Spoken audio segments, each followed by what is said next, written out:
Hello, everybody, and welcome to our Fastlane review show of the IWC Radio podcast. Joining me this evening, Chucks and Will. Excuse me, no Beans this evening. He's busy eating.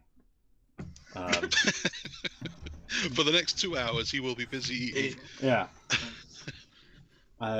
Yeah. That's just pretty much that's the excuse. He said, "Sorry guys, I've not eaten yet," and then that was it. That's the last. Oh, so no, he's busy not eating. Oh yeah, well, technically you're right. Yeah. Yeah, you're right. Actually. Yeah. I thought that. How are you guys doing?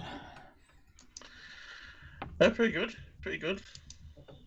Great to hear. Great to hear. It's fine. Yeah, it's another week. Another week's been done. Yeah. Still alive. Still here. Yeah. Hanging on. How about you? What's going on your side? Nothing too out of the ordinary. We had to get like one of the cable boxes replaced because it was acting wonky, but that was on Friday and everything seems to be okay. Internet's holding up. This is the first show now that I get to run the board and everything here, so that see how everything fares. Yeah, everything seems to be just, A-okay, a little bit normal here, so, or as normal as it can be. So, cool. I'm a little bit frazzled because I didn't get the predictions jotted down for like the past couple of shows that we've done. So I'm a little, when we get into the prediction game, which will be here shortly, it's going to be a little bit different. And I'm going to have to rely on Chuck's scorekeeping here. I've got the notes here. Yeah, I've got the paper copy. The paper audit. The paper audit. If only more important things could do the same. But, yeah, I seem to be okay for the most part, as long as I don't think about things and such. So. All right. Yeah. I meant to ask you last week, but we were a bit busy because I was playing with things on OBS last week. Yeah. I apologise. No, how's things over there with your new president? Is he still alive for a start? Unless you know something I don't. Well, I saw him fall over last week, so I don't know. Oh no! And then that weird thing with his hand and the rumored green screen over the microphone. Like, what was that all about? I have no idea. We don't get much news unless he is actually dead or something. We don't really find out much over it. Even then, he'll just be Weekend at Bernie's for a little while. Yeah, probably. I don't know. I haven't kept up with any of the newsy stuff with the president and such. It's nice to not hear crazy headlines about how the president makes decree on Twitter about aluminum tariffs or something like that. Right. The crazy headlines now are just things that people are trying to accuse him of. He falls up the stairs. That's a kind of funny one because it's a guy falling up the stairs. It's hilarious. That's always funny. Yeah, especially after falling over. He's basically a senior citizen, so I mean it's even doubly hilarious. Yeah, he's a seriously senior citizen as well. Yeah. And Trump stumbled down the ramp that time, so it's kind of funny that they're both doing it.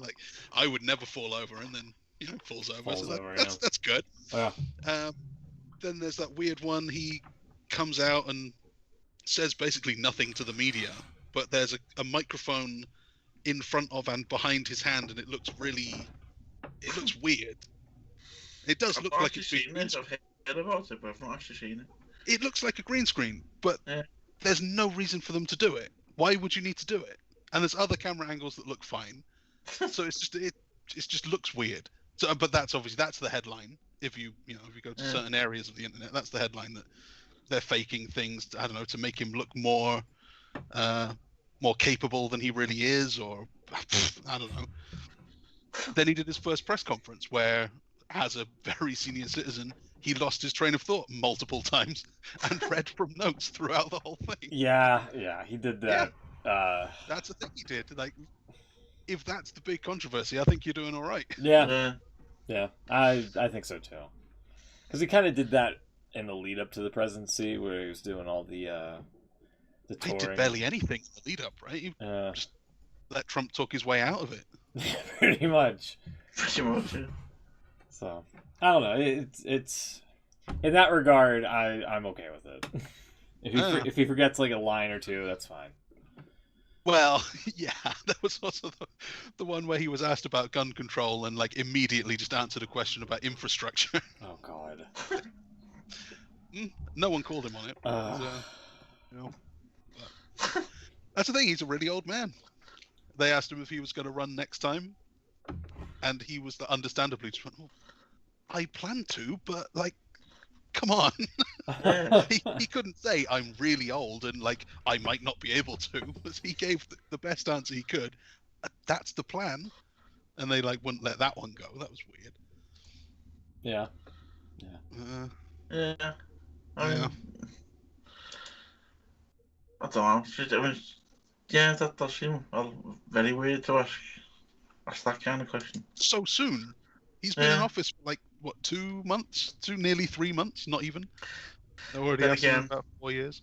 When I was watching the, the inauguration, and I remember it quite well actually, when he was walking back to the White House. And I think it was Sky News or someone on Sky News was basically saying like the plans had already been in place for Kamala Harris to take over because he's not going to last very long. Like, let the man get in the door first. For real. The one I saw, I don't know if it's BBC or Sky, I think it's probably BBC, but throughout the whole thing, they just kept cutting to see what Trump was up to at the same time. Really? Yeah, like they're all setting up the inauguration. Here's Trump getting off the plane down in Florida or wherever it was he was going to. Like he was still the story, even when it was nothing to do with him. Wow. They just can't help it. Have we heard from him lately? What's he doing lately? Starting up his own Twitter. Is he? Yeah, it's gonna like Trumpeter or something. Trumpeter. That's what it should be called. Gosh. Yeah, that's the rumor that he's going to start up his own social media.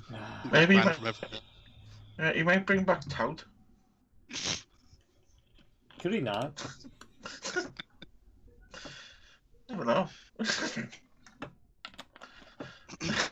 Can you bring back the OG WWE network? Yeah. Well, actually, we've still got that. You're okay. Well, there was one before even the one we've got, the actual original one that actually worked. Yeah. The one that was like bumming off of the MLB video services and such like that. Yeah. With the original kind of layout, it's easier to get around. But I hear, here Peacock is editing everything. Yeah. Yeah. Taking out all the racist stuff. Yeah. Like was it WrestleMania 7 where Piper was like painted his body half black? Which obviously it didn't work out that way, but his intent was to be non-racist. Like it was like a unity kind of a deal. Yeah. Wasn't seen that way, understandably, but it's kind of strange that they're censoring an anti-racism message. There's that. There's somebody is going to be cut out a lot of other stuff. The Vince McMahon John Cena interaction, that famous one. Yeah, if only Beans was here to recreate it. Yeah, that's the one. Yeah. That's gone. And sooner or later, they might actually have to get the cock out and just call it P, right? On the P network. Yeah. Somebody has got to scour like all 19,000 hours of WWE content and decide. They got some real treats coming up, haven't they? Yeah. Like, I mean, people have said like, oh, you might as well just toss out the entire Attitude Era then. Yeah. Because like, there's a lot of stuff in there. I don't know. This seems like a horrendous move. I don't know. What's WWE doing? Like, I understand you want like money, but Jesus Christ, is this worth it? Like, they don't care. Yeah. And then you possibly have to bring back tape trading. I've heard, and I'm just like, oh, yeah. Is that right? Yeah, is that what we're down to? Your old DVDs. Yeah. Those DVDs are gonna be worth something. Crazy. I want to know what the lines are. Like anything that I guess is racially insensitive in any way, but is Kai and Tai okay? Is like probably not. I guess the un-Americans would be all right because that's fairly safe. We don't mind that. Billy and Chuck, is that all right? Whoever's editing this stuff has to like. I want to know who's making the decision and where the lines are on the sensitivity. Is Goldust all right? Well, yeah. Certain things definitely aren't. I don't know. I mean, there's certain things like the Vince McMahon. I don't need to relive Vince McMahon saying the N-word, personally. But like... I do. I need to see that every couple of months. I need to remind myself of that one. Yeah, this was a thing that happened. This is the thing that actually happened, and like, it wasn't that long ago. I'm okay if it happened in the '60s. Yeah. Like, I'm okay if they edit that out, but at the same time, I don't need NBC Universal editing things out for the sake of like good PR or whatever. You know, it doesn't. That doesn't work for me, brother. No, I think you leave everything in. Yeah, can we edit out Hulk Hogan? He's a racist. Yeah, everything he ever did. Yeah, can we just edit him out? Like, what about Chris Benoit? He murdered his family. Edit all of the racists out of wrestling history, you'll be left with very little. Yeah, that's what I'm saying. Like, it doesn't make like, where do you draw the line, basically? Exactly. That's the question. Because back in the Attitude Era, there was a lot of complaints about like just DX. Yeah. DX and their gesturing. Yeah. You have to cut away every time they gesture. Yeah, suck it. Yeah. Oh, sorry. We've only been in this for about 13 minutes. I don't know. We might get demonetized or blacklisted from the. No. You were definitely going to get listed. You're not allowed to use that word anymore. It's banned list. Yeah, that's one. If there isn't a mark against our name on YouTube by now, then we can get away with anything. I mean, we're almost up to 200 subscribers. Hit the subscribe button if you enjoy the show, everybody. Appreciate it. Yeah, but yeah, what do we have to get our first like play button sent through? Is that a million? No, it's I think it's like 1,000. Like 10,000 or something. 10,000. Oh, is it? You get like the bronze or whatever, and then the silver is like 100. We can do that. 10,000. Yeah, if you want. Okay. I think gold is like the 1 million. Yeah. Yeah. Diamond is the 10 million. I remember that.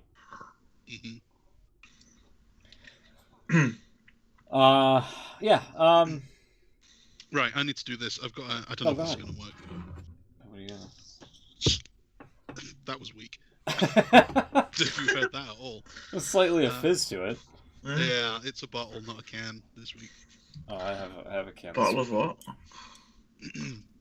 I saw a bottle of icy lemon Fanta for about 59p. Wow, that's good. Icy lemon Fanta. Yeah, and I bought it with the fear that they might have sweetened it up, but it tastes okay so far. Well, I mean, considering you guys have like a sugar tax over there.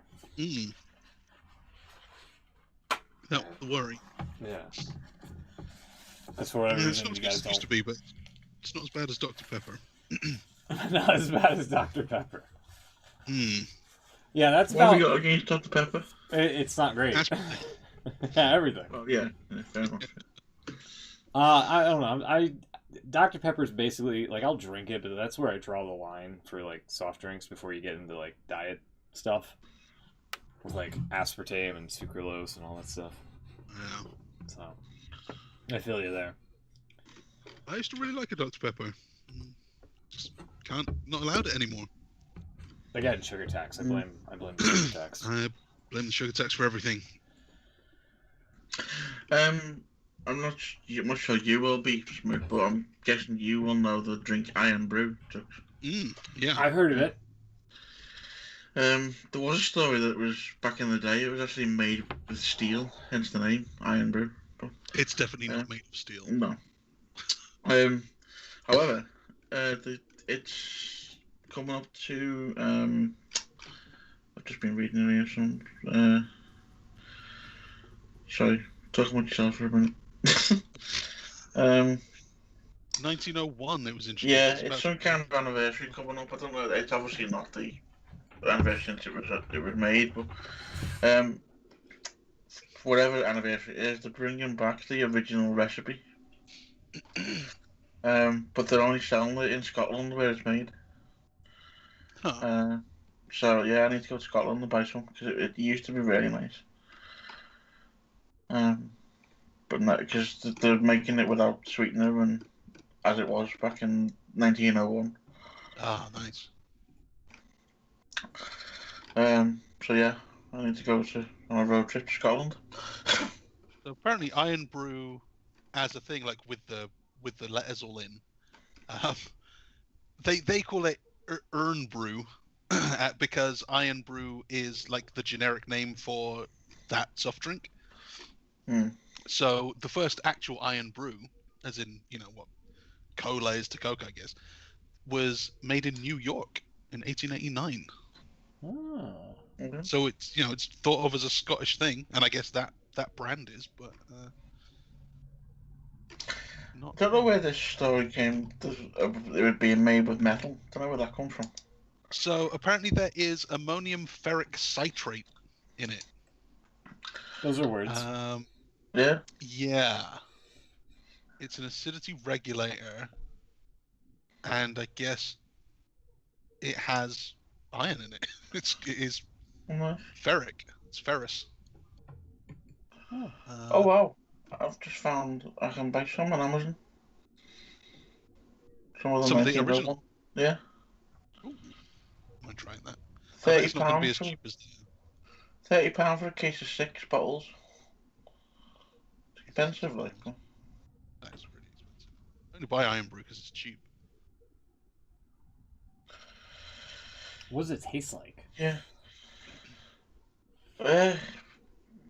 It's like an orange drink, but I don't know. It's got its own unique taste, isn't it? Really. Okay. I don't know what I'd say it tastes like. The first line on its wiki is Iron Brew is known for its bright orange color and unique flavor. It's a unique flavor. All right. I would have to have like a sample before I decided. Yeah, I would like that, or whatever. I'm gonna have to buy some of this stuff now.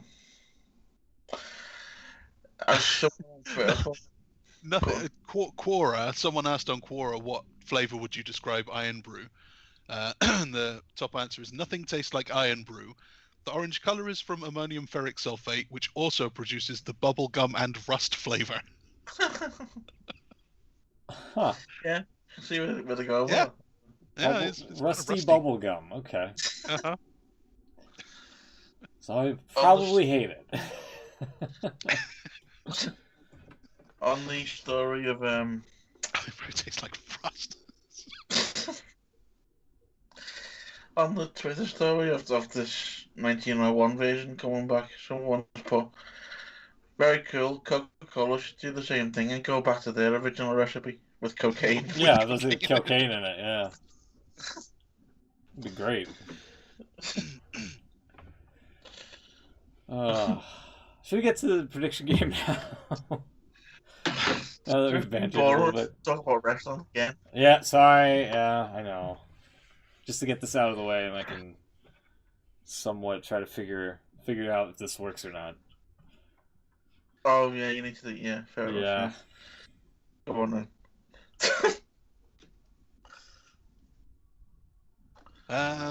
Okay. There's no other like soft drinks going on. About. Oh.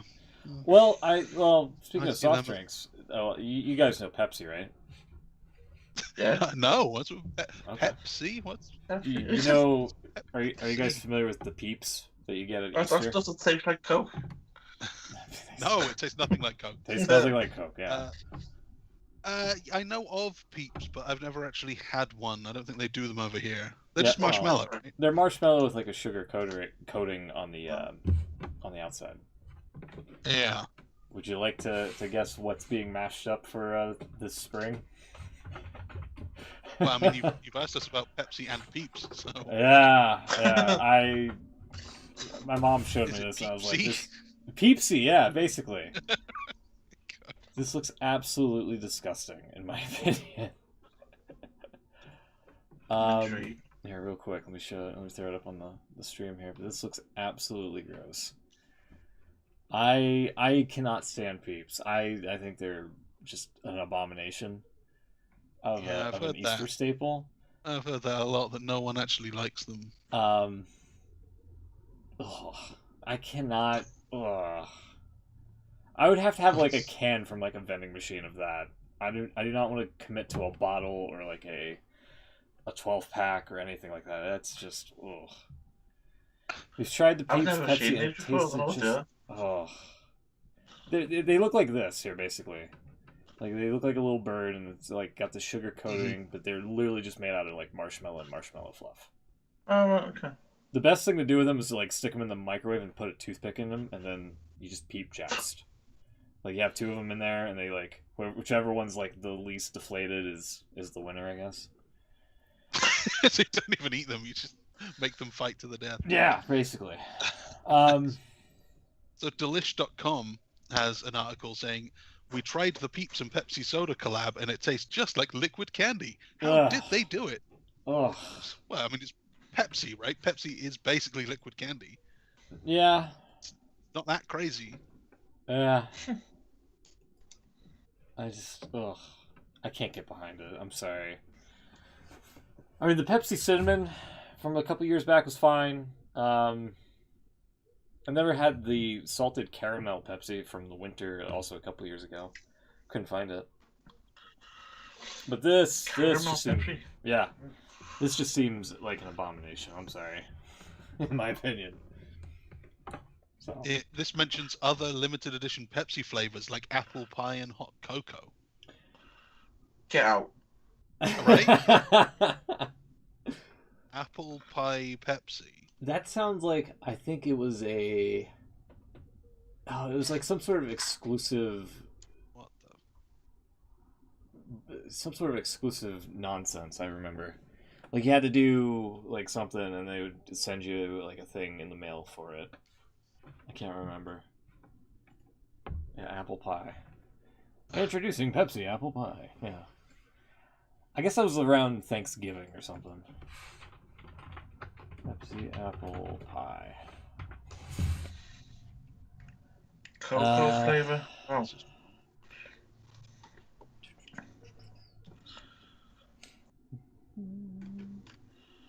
Yeah, I don't see how that is a crossover. I don't know. Surely Pepsi apple pie just tastes of apple. I guess. Pastry. Oh yeah, you had to win it from a social media contest. So it wasn't available in stores. Oh yeah, there you go. Yeah, you had to submit a picture on Twitter or TikTok of a baking fail, and the first 1,500 people that entered were eligible to win. Do pizzas with one slice of pepperoni count?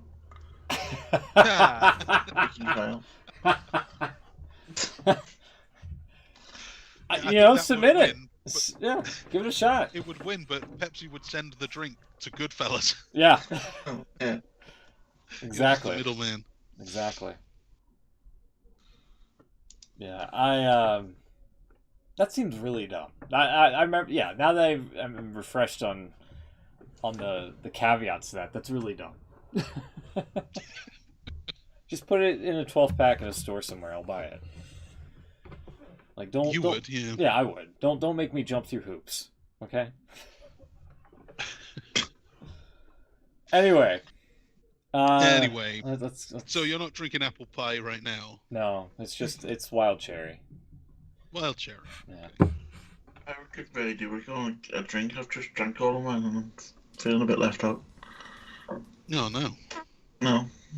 Don't worry. I'll persevere. You have to sneak off at some point and refill. All right, so we've got Fastlane. I'm looking at the WrestleMania card. That's not helpful. Fastlane from last weekend. A pre-show match was added. Shane McMahon was set to get squashed by Braun Strowman.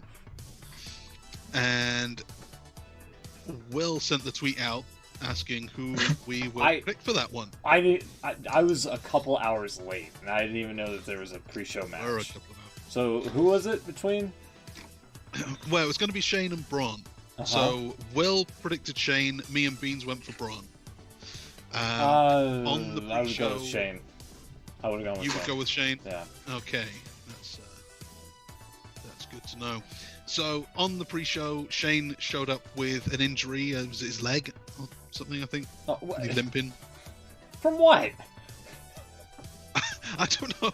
I don't watch this. I don't watch it. Let's see if I can find pre-show. Yeah, they showed him warming up backstage.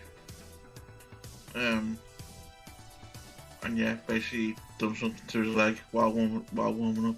Mm-hmm. This is the man who's jumped off every great height ever possible. Yeah. And hasn't had a scratch on him. Yeah, all of a sudden he's like, earlier my in the leg! day, injured his leg during training. Shane came out of the trainer's room wielding a crutch and with his knee wrapped up. Elias and Jackson Riker then approached Shane about doing a concert at WrestleMania. Shane stated he has an idea. Shane came out to the ring and introduced Elias with Jackson Riker, and Shane basically just said that Elias was going to be taking his place. So I turned Smoot's and Will's Shane predictions into Elias predictions. I don't know if that's fair or not, but that's what I've done. Well, if I was watching, I would be like, all right, I would pick so and so. I would have probably gone with Strowman at this point, if it's Strowman versus Elias. Yeah. Because I don't. Do I allow that change? Would you allow that change if it was Beans doing it? I mean, again, I haven't seen any of it, so I don't know the result of it one way or the other. That's the god honest. The pay-per-view? I saw the pay-per-view. I just didn't see the pre-show. Oh, but then you saw.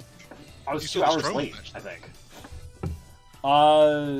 I didn't even see the Strowman match.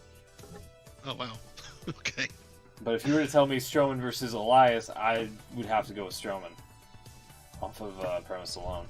If it was Shane, Okay. I would have gone with Shane because then that could set up something for like WrestleMania and God knows who wants to see Shane versus Strowman at Mania, but that's an entirely different can of worms altogether. But if it's just Elias, then yeah, I would have said Strowman. In that case, I'll leave it up to Will, because I've also changed his prediction from Shane to Elias. If he has a problem. Would you have also changed your pick? Because, I mean, you didn't. You could have, and you didn't. I'm confused, actually. No, I probably would have kept it. You would have kept it. In that case, Smoot's got to keep it. Alright, that's what fuck it. I mean, it's the pre-show match. I really don't care. Watch it be like, Chuck's is just going to describe it like, and it ended in a no contest. And I'll be like, oh, okay. Great. It doesn't matter anyway. Yeah. No. So that was all pre-show. but it wasn't on the pre-show. So the pre-show match was Matt Riddle beating Mustafa Ali to retain the US title. Oh, okay. And did anything happen? Okay, so this is where the magic happens here. Following the match, Ali yelled at Reckoning and Slapjack, causing them to walk out on him. And then Mason T-Bar attacked him with a double choke slam. So Ali kicked out of Retribution. It looks like Retribution themselves might be done. No, I mean, it's a shame, isn't it? They had a good run. I'm gutted, to be honest. At least it'll allow Slapjack to finally spread his wings a little bit. He was definitely being held down.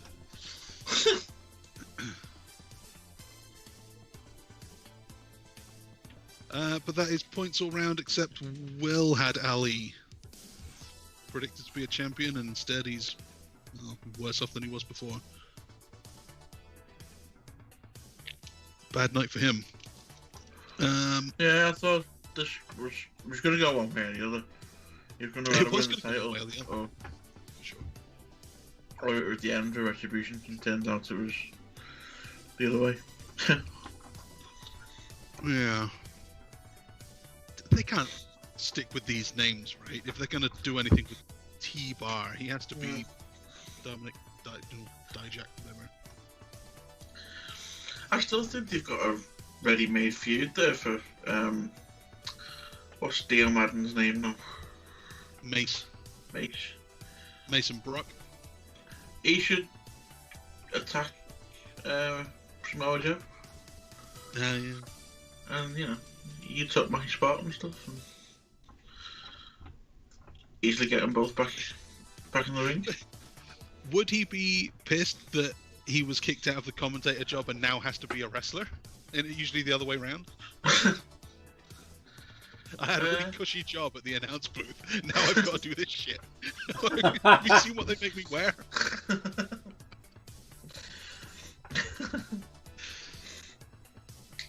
Yeah, when you put it like that.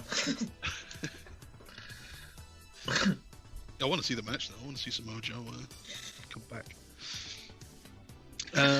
Yeah, me too. What next? Then the main show opened with Nia Jax and Shayna Baszler now have Reginald the Sommelier. I don't know why. Yeah, I don't know why. He's just with them now. Okay. And they retained against Bianca and Sasha for the second time in a row. Why would you do that?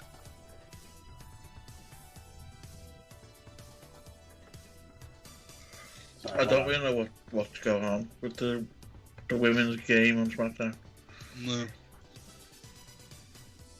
No, I don't get it either. But that's points for Smoot and Beans. Okay, hold on one and sec.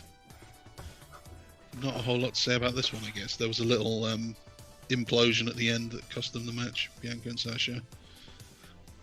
They've got a match at WrestleMania, not surprising, I guess. Yeah, that's my thoughts too. Yeah, it's a thing that happened. Big E beat Apollo Crews for the IC title, and something dodgy happened at the end. That can't have been the plan. Oh, this was the botch finish, wasn't it? Yeah, there's no way that should have been the finish. So wait, hold on. You're saying Shayna and Nia retained? They did, yeah. Okay, all right. Just making sure. Just trying to keep up here. Sorry. Yeah, because even the announcers didn't have a clue what was going on.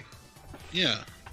So, yeah, there was no way that was supposed to be the finish. I think it may have been the referee's fault, but Shocker. it was hard to tell from the angle. Shocker. It looks like they're going to be doing it again at Yeah. WrestleMania. So. I think they were anyway, to be fair, so I don't think it matters.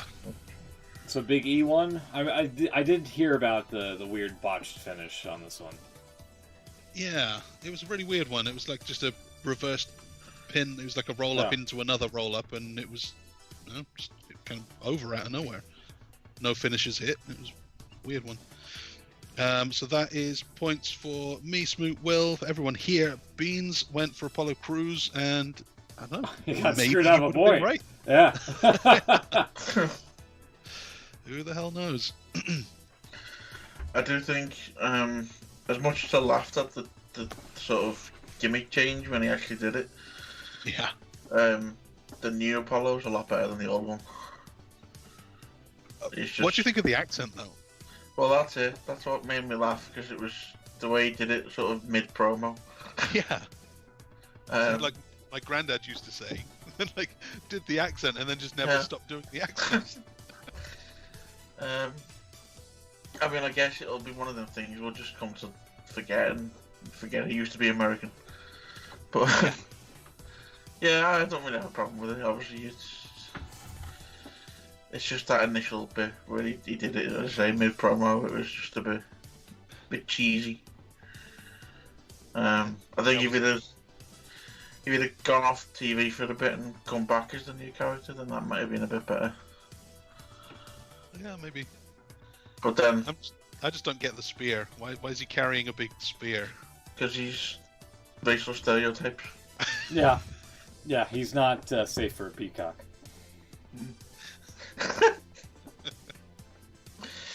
Yeah, maybe not. I don't know where he got the two militia from either. Yeah, where they come from. But yeah. He wants to honor his Nigerian heritage, and now he's got two militia guards. Is that every Nigerian has some like backup bodyguards, or Maybe. what the hell? Maybe. That, and he spends daytime sending emails asking for large amounts of money to be transferred. With loads of spelling mistakes for some reason. God. Yeah. So that brings us up to the aforementioned Braun Strowman squashing Elias in 4 minutes. But Braun. That's how Shane said it. I haven't seen Raw, but the next night on Raw, apparently he's been given a train sound effect. Yes. Oh god, yeah. Yeah. Oh, that's the. Oh god. No. Yeah. Jesus Christ, I forgot about that. Wow. I like it. I'm sorry. Sorry to say, but I like it. Oh Jesus. Why have you reminded me of that? I felt like it was worth mentioning. They're now adding sound effects to matches. I forgot about that. So good. What other sound effects could they do? Like back in the day when they had the Spirit Squad jumping in on the trampoline, they could have had a boing. How more sound effects? And it wasn't just a sound effect though, it was the train related comments that Michael Cole and Tom Phillips and the others were all saying. What's he saying? He's going off the rails. Running off the tracks, and he's gonna derail the God.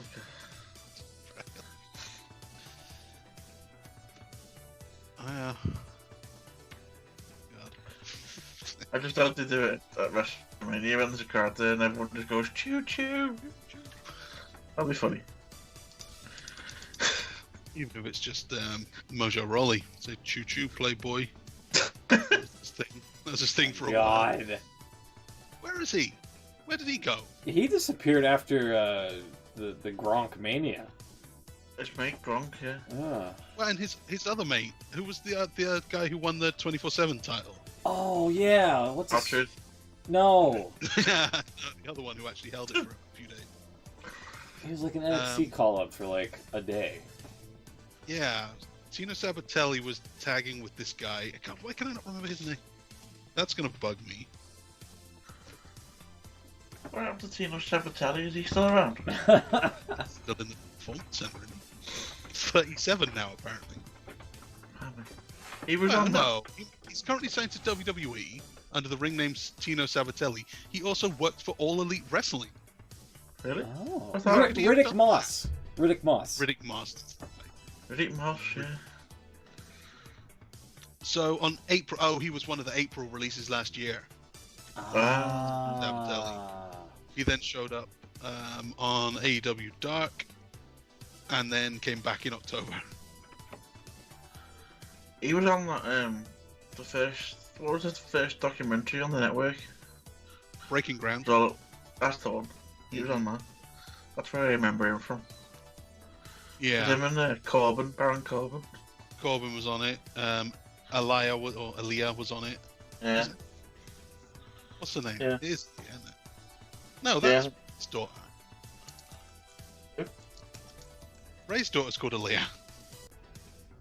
Yeah. It is Aaliyah, but it's spelled with one A. Yeah, I know what you mean. Confusing. Noof. I think her name was Noof. God. Which is a better name. It's more memorable than Aaliyah. Sami Zayn was on it for a bit. Remember that? He was injured, wasn't he? Oh, and he was getting the call up, I think, at the time. Yeah. Surprised he's not done that again. Mm. It was a while ago since that was done. Surprised he's not, especially with all the newcomers in NXT these days. Yeah. Okay. So, how do we get there? Braun Strowman. And his train. Braun Strowman's train. So that is a point for me and Beans for choosing Braun Strowman.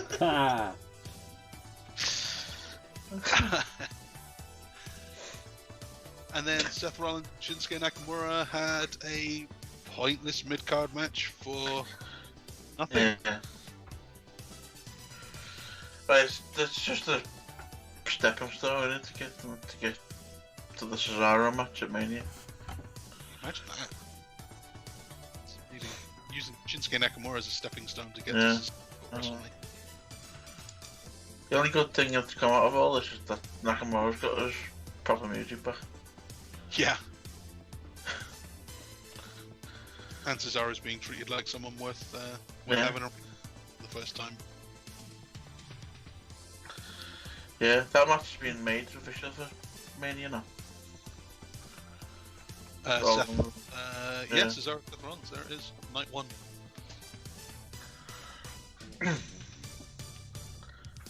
So that's points for everyone. We all had Rollins in that one. All right. Simple enough prediction. Then no holds barred. I'm pretty sure we all went for McIntyre. Yeah, points all round again. Drew McIntyre beating Sheamus. A no holds barred match, 20 minutes long. I can't remember anything about it. Really? I thought it was probably one of the best matches of the night. Yeah, I seem to remember thinking it was good, but I can't think of anything they actually did. McIntyre threw him through the screens. Yeah, that looked very cheesy, by the way. That looked pretty good. I thought it was pretty good. I mean, yeah, it I don't know. If Sheamus didn't just stumble into it. Yeah. I mean, you can always tell by the way the camera shots. Yeah. It's obvious there was some sort of padding under there. Yeah. For him to land on, because you didn't see him on the floor. But it's a shame when they go over the new one they do now is because there's no crowd at ringside. Yeah. Throw them over the barrier. I'm more surprised they didn't do this spot sooner. Like with the whole Thunderdome and whatnot. Yeah. Well, they did the one with Big E too, right? Where they threw him on the far side of the ring and then dumped the steps over the top. Yeah. Apollo threw the steps on him, so it looked like they landed on him, but. Yeah. Well, they have to make sure it's Peacock safe. Yeah. Yeah. Don't want anything too edgy on the Cock Network. Loaded cock. Loaded cock.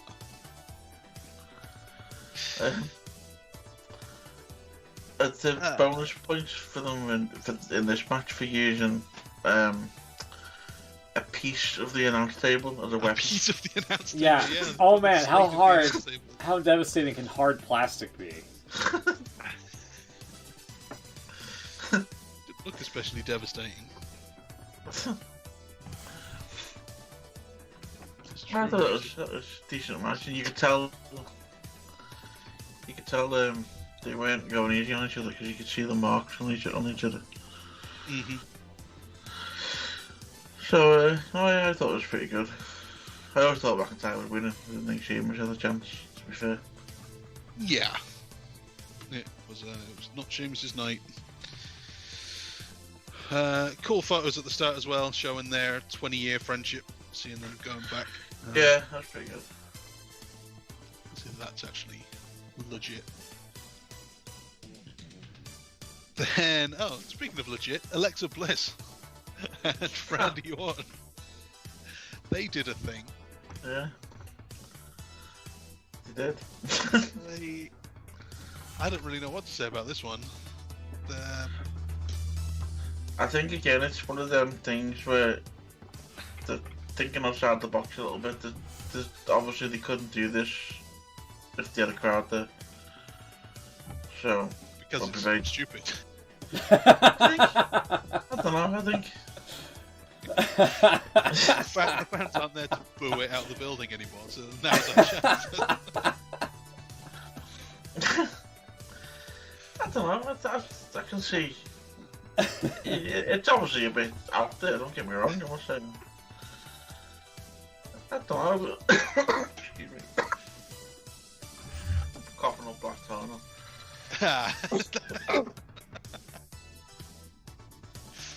That was my first problem with this match. Randy Orton coughs up black. Yeah, it wasn't even blood, was it? It was actually black, it must have been tar or something. Yeah. Something like that. But he got a towel to wipe it off. He didn't ever ask for water. Yeah. Surely someone's got water or a kickstart or something. What are they promoting these days? There's got to be something you can wash it out with. Corn dog. Nope, not interested. Yeah, fair point. Then Alexa Bliss shot him with a fireball and he blocked it this time because he didn't want to wear that Santo mask anymore.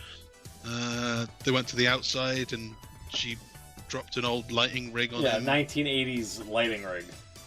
Yeah, 1980s lighting rig. You don't want to drop a new expensive one. No. But unlike Vince, he didn't get crushed under it.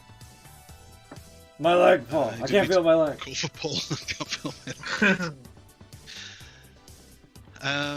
God, what else? What else weird stuff happened? Oh, pretty much it, really, wasn't it? Once they got back in the ring and then... Yeah, and then he came up out the ring. He did, he's back. The Fiend came back.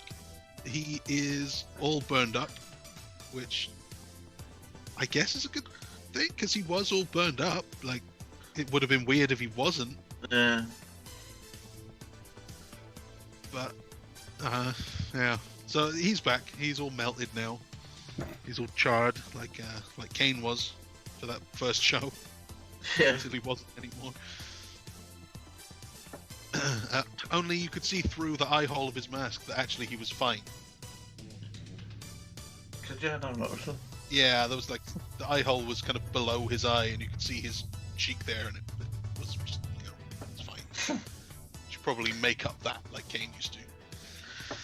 He's it looked like he lost a little bit of weight though. He looked in good shape. I couldn't really tell. It looked all kind of padding to me.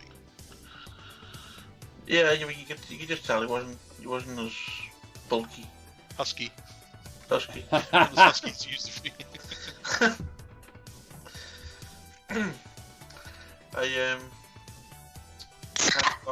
Whoa! What the hell? That wasn't me. Hello. Oh, Beans! That was as close to us ever going to get to Glass Shatters, wasn't it? Yeah. It's like a glass shatter, a cane pyro, or something. Goddamn. And I think it helps that it was the first noise, so it probably turned the mic up. They're just breaking one's eardrums. Before Skype does its usual. Skype does its usual. Now I'm going to decide what's going to happen. I'm going to need to take a break. I need some new trousers. Jeez. Yeah, sorry I'm late, everyone. That's okay. Did you get food? Oh yeah, are we going to guess what you had? It's just...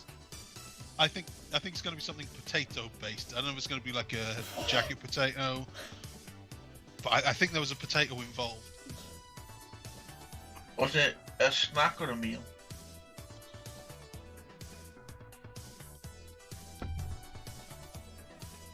All right, we lost Beans. That's beats already. Wasn't that bad of a question, was it? No, we'll never know. He just came in, cracked the can, and left. Right, I have no idea what just happened, but everything just went dead silent on my end for about 30 seconds, and then I heard a weird noise, like someone just made some kind of submarine noise, and then you all just started talking again. What's a submarine? It made noise? some weird... What's It was submarine like... Down Periscope. That was the worst way to describe it. You know, like when they do like a ping underwater in submarines. On the radar thing. Radar. Sonar. Yeah. Yeah, well, like that. So it was like something somewhere was switched off and then was turned on. I don't know. But I literally heard you just say that we're going to guess what you have to eat, and I said, "Oh, this sounds exciting," and then it just went dead. Oh, well, yeah, it was pretty dead on our end as well, actually. Yeah. I guessed it was going to be something potato based, and then Will asked if it was like a full meal or something a bit more snacky. Yeah, I was gonna say the KFC 5-course meal. You're all kind of on a accurate wavelength, really. So it was a full meal then, not. It was a full meal. That's the only Okay. bit that, yeah. Good. And so there's like is it just like a chicken and chips? It's pretty much. Nice. Yeah, it was. Chicken Chicken curry. No. It was a chicken burger with fries, and I pinched 2 of Laura's chicken wings. Oh, nice. Okay, Oh. that's solid. Yeah, I'm down with that. Mhm. But yeah, it's just been one of them days today where nightmare to get Jack down, and when finally he's down, it's like, oh, look at the time. Aw. They've not eaten today. Speaking of time, if we're probably going to still be here in 17 minutes time when we're going to do some time travel. Use an hour. Oh, yeah. Damn, I totally forgot. Yeah, that happened a few weeks ago, I believe. Over here. Ah, shit. For you, it did, and we had a few weeks of all of the US TV being an hour early. It was nice. Yeah. Ugh. Now we're going to catch up to real life again. Oh god, you mean it goes the other? Oh, friggin' hell! I thought it was the other way. I thought that after tonight that we were an hour better off when it came to American TV for a couple of weeks, but we're not, are we? No, it goes back to... Ah, shizer. Where was your chicken burger from? Was it like a local place or one of the big chains? Actually, it was a local one that Laura just like ordered from. Usually the best ones, I find. To be fair, actually, it was. I mean, the thing it was quite. It was quite spicy, actually, considering that it was never kind of advertised as that either. Yeah, I found that some of them are. Don't really know why that is. I mean, I didn't Do you mind. have on it? I'm a bit of a boring person. We've I don't- noticed. Oh! Do you know, as soon as I said it, I thought, what did you say that for? Something's coming your way. I don't like having, mayo is awful. Get that away from anything that ever exists. Weirdly, we agree on No, something. I'm with you there, yeah. Okay. Oh, wow. And no salad dressing or anything like that. I just literally want the chicken and the bun. Yes, well done. Congratulations. Pass. You've got to have lettuce in there. No, I No. throw a few fries on there and put some barbecue sauce on. That'll do me. Oh, you're so northern. Double carb in there. I don't do the fries, but I'm with you with the totally plain burger. Yeah. I'm going to say, you just brought up memories of someone at work that looked at me in horror while I was having like a crisp butty, or I put some chips on my sandwich when I had something in the office. And like you say, carb on carb. I'm like, what I'm like, I don't care. I'm eating the two things anyway. They may as well be in the same bite. What difference does it make? Look, if I've got bread and I've got something that could potentially go in it, why not? What do you want me to do here, man? That's the time. I was always I always kept everyone waiting. Not so much now because they've got better these days. But if you go to McDonald's somewhere like that, and you ask for a plain burger, and God, you wait about 3 weeks for it to happen. But not so much these days. You're lucky if it happened. Yeah. But and everyone else would get all theirs dead quick, and I'd always be the last one to get my meal. Yeah. I'm sure I told the story before. When I did that thing, I ordered the whatever it is in McDonald's back in the day. This is a long old time ago. This is before the chicken legend, but it was whatever the chicken burger used to be. Ordered that. Everyone went upstairs to eat like their stuff, and I was still waiting for that no mayo version of the chicken burger. Came out, had mayo on it. And then I asked for one with no mayo, so went back, waited again for ages, came back, fine, went upstairs to eat it, and there was no bottom bun on it. It was just bread, chicken, lettuce. No second mayo. So they literally just took the bit off that probably had the mayo spread it on. Yeah. Oh, you don't want that bit. Can I ever tell you? I remember going to. There was a place that opened up near us, and you never really should go to a restaurant when they've just opened, should you? Because you think teething problems. you know, let's give them a good 6 months now and get all the shit sorted out. But yeah, so it was my birthday, and I went with Laura and my mum. Oh God, this was years ago. And I remember I ordered a sirloin steak. And they asked, obviously, how I wanted it, and I said, "Well, I'll have it well done, please." And it came back, and it was bright red. It was like, it wasn't even like medium well; it was proper like rare medium. You know, like still alive. I was thinking, Jesus, this thing's winking at me. But so. Obviously, when I cut it open, obviously to see it, and like the blood was on the plate. It was like, yeah. So I called them over and I said, like, I'm sorry. I said I asked for well done. That's not well done. And then when they took it away and they came back, and basically what they'd done is they lobbed the plate into a microwave. Oh no. Oh no! And like completely like nuked it to the point where all the blood had congealed and dried up and melted onto the plate. Oh! And everything else had shriveled. But also as well, I had onion rings on the plate, and when it came back, they weren't there. So I was like, "Was your chef hungry when he threw this in the microwave?" They were dissolved completely in the microwave. Oh God, it was awful. I was just like, I'm sorry, I'm not paying for this. I can go home and microwave a goddamn meal. Microwave steak. So much expensive too. That's not even like a cheap steak. We had went to France when I was must have been about 10. Went with the family up to Paris for a weekend, and. I don't know why we decided to go. I guess probably the only restaurant that had English on the menu was like one that did steaks, and we ordered some like I think we probably said well done because like we don't know what we're doing. It's steaks, we're not steak people. And they came out. We said like cook them. We're English, cook them.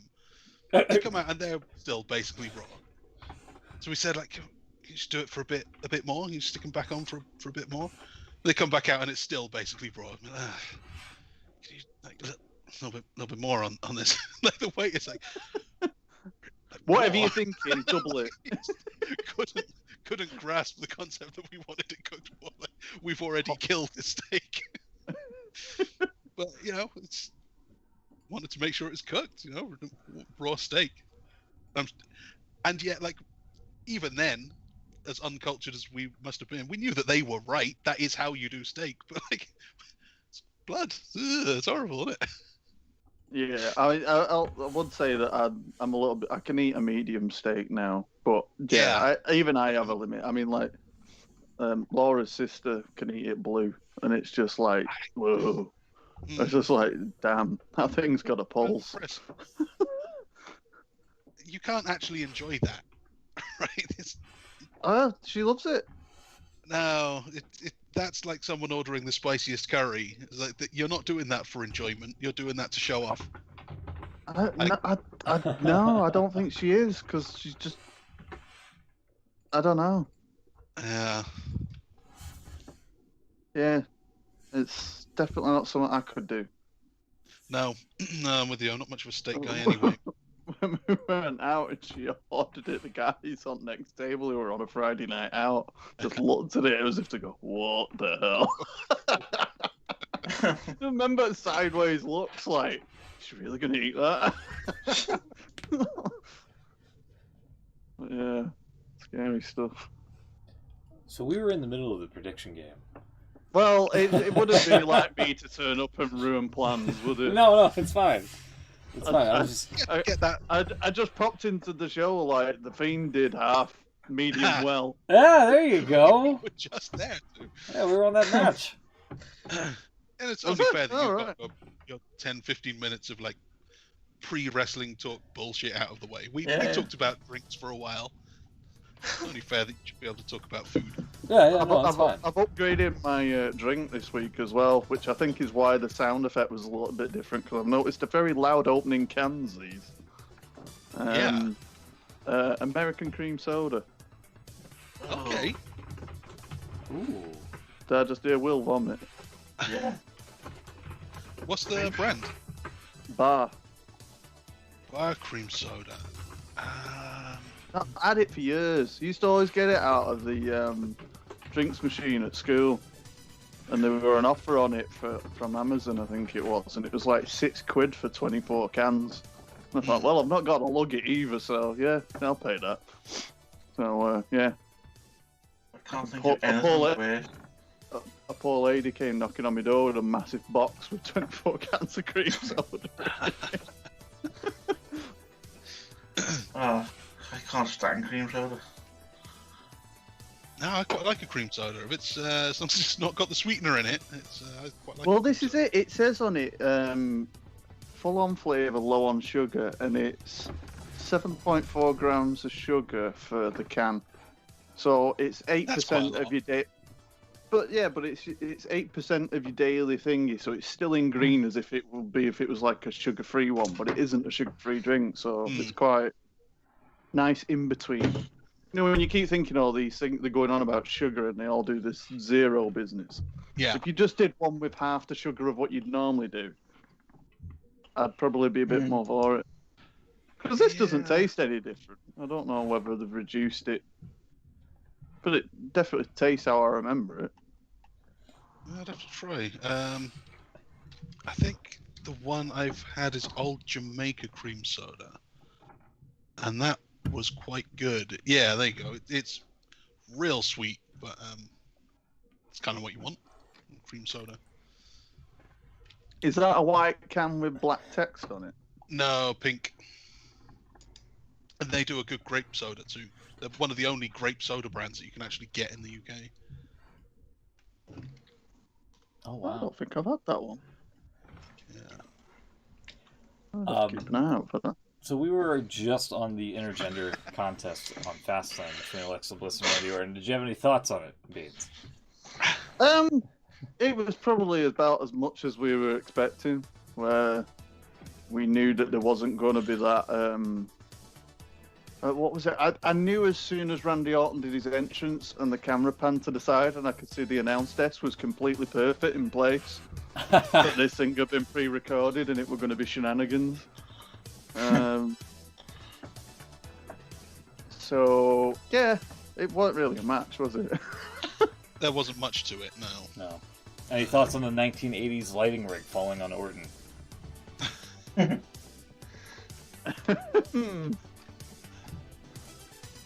Not His really. reaction, what, you trying to kill me? Yeah.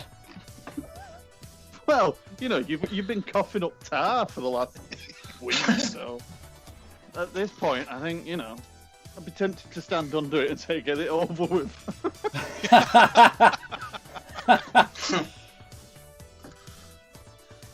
Fair enough. But yeah, I think, it's hard, isn't it?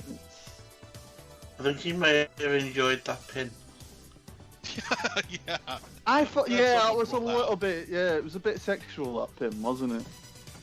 Orton's wife didn't like it. That's for sure. No, she didn't. No. Which one? He's had about 4 different wives on WWE. The current one. The current one. The actual one. The non-kayfabe one. Has she said that she didn't like it? Didn't she tweet us saying she's fucked up or something? Yeah. Really? Yeah. I didn't see that. Oh, there we go, WrestleMania. It's going to be Randy Orton and his wife versus Alexa and the Fiend. No. There we go. And there's going to be maggots on a Titantron somewhere.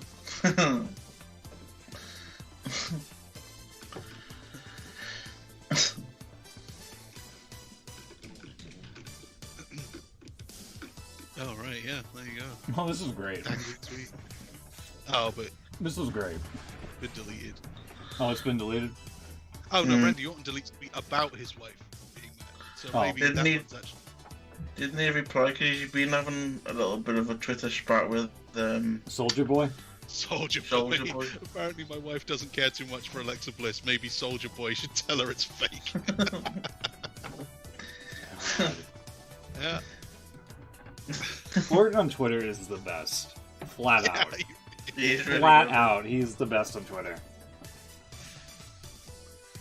He was good on, I don't know, after this show. Did you watch the Stone Cold podcast I with was Randy just going to say, I watched it last night. Yeah, it was really good. Was it? Do you know, I keep strangely meaning to likeable. watch these because I've not watched any of them sessions, and these had so many decent people on. They're a little bit too long for me. I get a bit bored after a while. No, that's just me. I think this one was nearly 2 hours. Yeah, Um, it was pretty long. It's not something I can sit down and watch. It probably would have been better if I had it on the background or something. Yeah, that's definitely true. But Yeah, no, he did come across fairly well. I was really surprised. I've heard for 20 years that he's a total prick. Yeah, And he's just not. I've seen him be a prick when I went to that signing years ago. Yeah. I've always I've thought got he to was a prick. say, I've got to say, I mean, I don't know obviously what he said in the interview, but is there not some kind of awareness from himself that he was a bit of a douchebag? Yeah. Yeah. Yeah, he pretty much He said as mentioned much. Yeah. I mean, he pooped in luggages and made people touch his hand after That he, didn't get brought up. after he had his hands down his trousers. I was like, "Hi, new writer. Nice to meet you." Oh God, I'd forgotten that. How the hell do I forget things like that?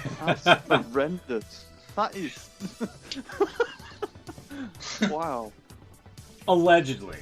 Allegedly. Yeah. Allegedly pooped in Rochelle's bag. Allegedly. It's just not a sentence that should be said, is it? Back in the I don't know 80s and 90s, there was a lot of pooping going on in those locker rooms. Not safe for Peacock. No, definitely not safe for Peacock. That seems to be a thing with wrestlers from that era. Did They solve every dispute with poop. The Pooping in toilet someone's humor personal far property. too far. Yeah. Yeah, the story about like the whole locker room pooping in Jerry Lawler's crown. Just passing around. For God's sake. I know. Didn't I don't care if it wouldn't have gone well with the industry and shaking hands and all that. Like, if you saw that, you'd be just like, what the fuck is wrong with you people? Yeah, it's like, I'm not even angry about it. I just, what the fuck? What are you doing? It's just a shitty crown. Like, didn't someone shit in the Rock's dinner at one point? Oh, for God's sake. God, their conversations at the start of their shows would be different about food, wouldn't it? So, I'm you sure- shit in your meal this week. This was quite recently. I've read it. It was Mark Henry said it. I thought you were going to say Mark Henry did it. I was going to say I've got a whole new disrespect for Mark Henry. oh Okay, that's apparently a thing. Mark Henry said, me and The Rock, we always had a locker right next to each other. I came in and saw people laughing and giggling and running away from where our lockers were. I saw his box was open, I grabbed the box and was going to close it, and I looked in it and there was shit in it. Somebody shit in his food box. So of course I had to dispose of this and tell him, hey man, don't leave your food in here. Well, at least he looked out for him. Yeah. Yeah, well they kind of broke in together in like 96-ish, didn't they? Yeah. I guess, yeah, there you go. Oh. Smell what The Rock was cooking. Smell what he was eating. I bet it was Triple H. I was going to say, Around that Yeah. promo all the time. You should have smelled what The Rock was cooking. well, it's legit though. Him and Shawn Michaels were very jealous of Rock coming up because he was obviously going to be a huge star.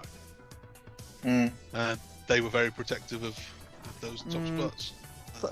Triple H seems far too sensible to poo in someone's food box. Yeah, he seems like the lookout.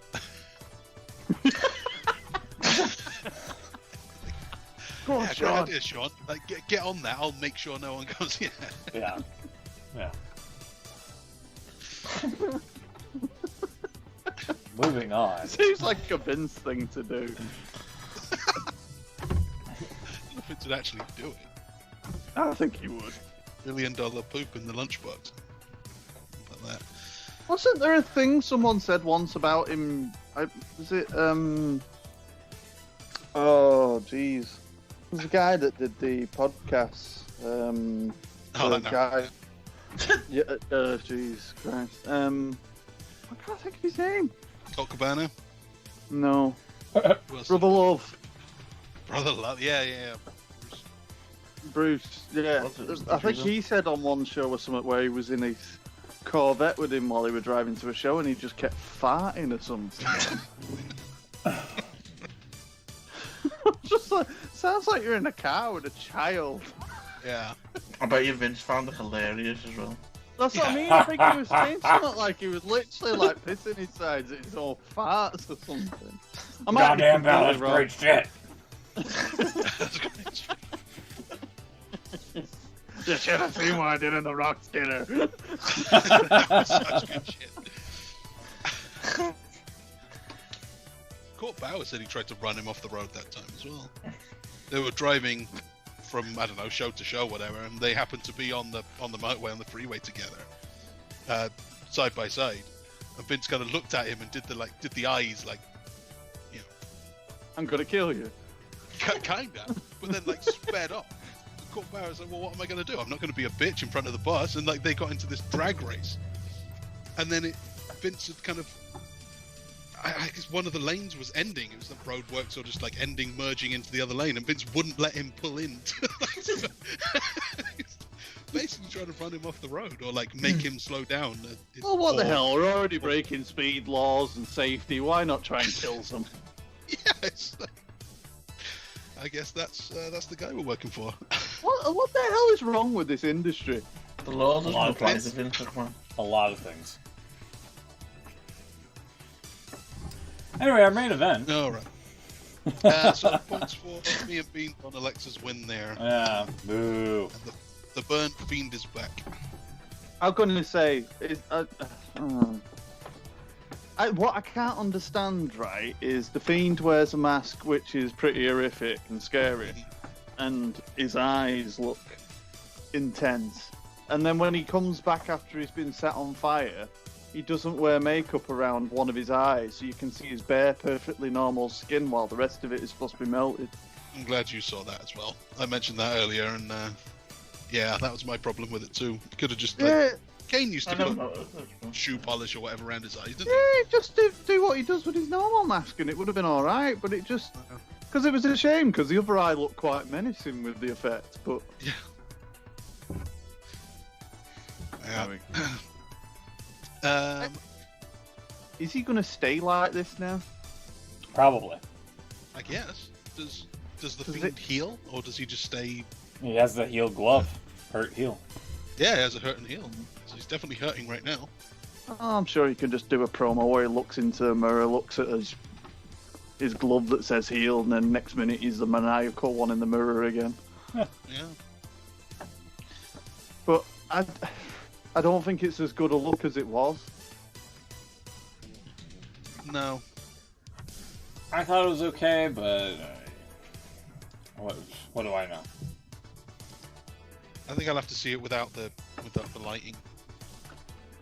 It's a little bit dim in there. So main event was Roman Reigns, Daniel Bryan for the Universal title. Edge, a special guest enforcer who just stood on the outside for 25 minutes. Absolutely nothing. I thought this was really good. Daniel Bryan did his thing. Smaller guy, technician, staying away. Frustrating Roman. The big dog, head of the table. No, I might go as far as saying that this is probably the most invested I've become in a match since the pandemic thing. Pandemic thing. Well, no, I just seem like... Right. So, because, like, obviously, you know, the last big thing we can think of when we had crowds was Edge coming back at the Rumble, and then from there on in, everything pretty much went out the window. But, yeah, this just felt big, and it was just a really solid match, and it was... I found it quite ironic as well, because I was thinking back when it were on that this is not the first time that these two have faced each other at the pay-per-view before WrestleMania for the main event spot. Yeah. Yeah, earlier this, on, last Sunday, WWE's YouTube put up a stream called, like, Fastlane live stream. So, like, really vague, making it look like a pirated stream. Okay. And it was showing matches from old Fastlanes. One of them, it was this one when I looked, it was the Reigns and Danny Bryan match from 2016, was it? Yeah, because he'd 2015? just come back, hadn't he? Sounds like No, it was... No, it's long before. Yeah, sorry. I think it was 2015. It was Roman's big push when everyone was totally rejecting him. Yeah. And then they had him beat Bryan, and Bryan called him Sir. Was this was the one where he did come back from the title relinquish, weren't it, the first time round? So he won at 30, the big main event, and he had to relinquish it, didn't he? Because of Kane tombstoning him on the thing storyline. And then he came back, and I think after he lost to Reigns, that was when he won the IC title, wasn't it, at San Francisco? I think it's before that, though, wasn't it? Because this was wasn't it the one where Reigns won the Rumble? That was 2015, and everyone wanted it to be Bryan. Anyway, not. Yeah, that but Reigns won, didn't he? And then so I think Bryan just fell into the IC title picture then, didn't he? Yeah, and did he win a ladder match, or am I thinking of Ambrose? Yeah, he won the ladder match for the IC title, and then not long after that, he had to relinquish that as well, didn't he? Yeah. And that was when he went then. That must have been 2017. I thought this was before. Anyway, so yeah, there's a picture I've shared in the chat. WWE Fastlane full matches live stream. That's from the WWE's official YouTube channel, making it look like a fake pirate stream, when actually what they're showing is like 7-year-old matches. 6-7-year-old matches. Oh, I mean, it's like when we, titled the live stream to, Fastlane preview show, and we get like hundreds of views, and then it's like, hey, this isn't the real thing. I'm out of here. Goodbye. Fuck this shit. I'm sorry, but whenever I see a video like that with a chat next to it, I automatically just think of Bob Ross and all the comments say ruined. Ruined. Saved. Ruined. This is totally off topic. I somehow got an alert on my phone that said it gone live on Twitch. Never had one before, never had one since. This is a very special moment where he made his return. Yeah, well, I thought that was over. I thought it said Bob Ross was live on Twitch. I thought that's going to be difficult. But it was, the streams you do of the shows, and it must have been one of the later ones, because he looked really old for a start. And then they were playing music in the background of it while he was painting. I hadn't seen one of these before, and it was really weird. It was quite disconcerting. There was some like real crazy odd melodies, which I didn't like it. I turned it off. Ruined, yeah. So main event, Reigns. We'll get to Bob Ross. You started that, Pete. I know, Yep. I'm sorry. Totally off the rails like Braun Strowman. Choo choo.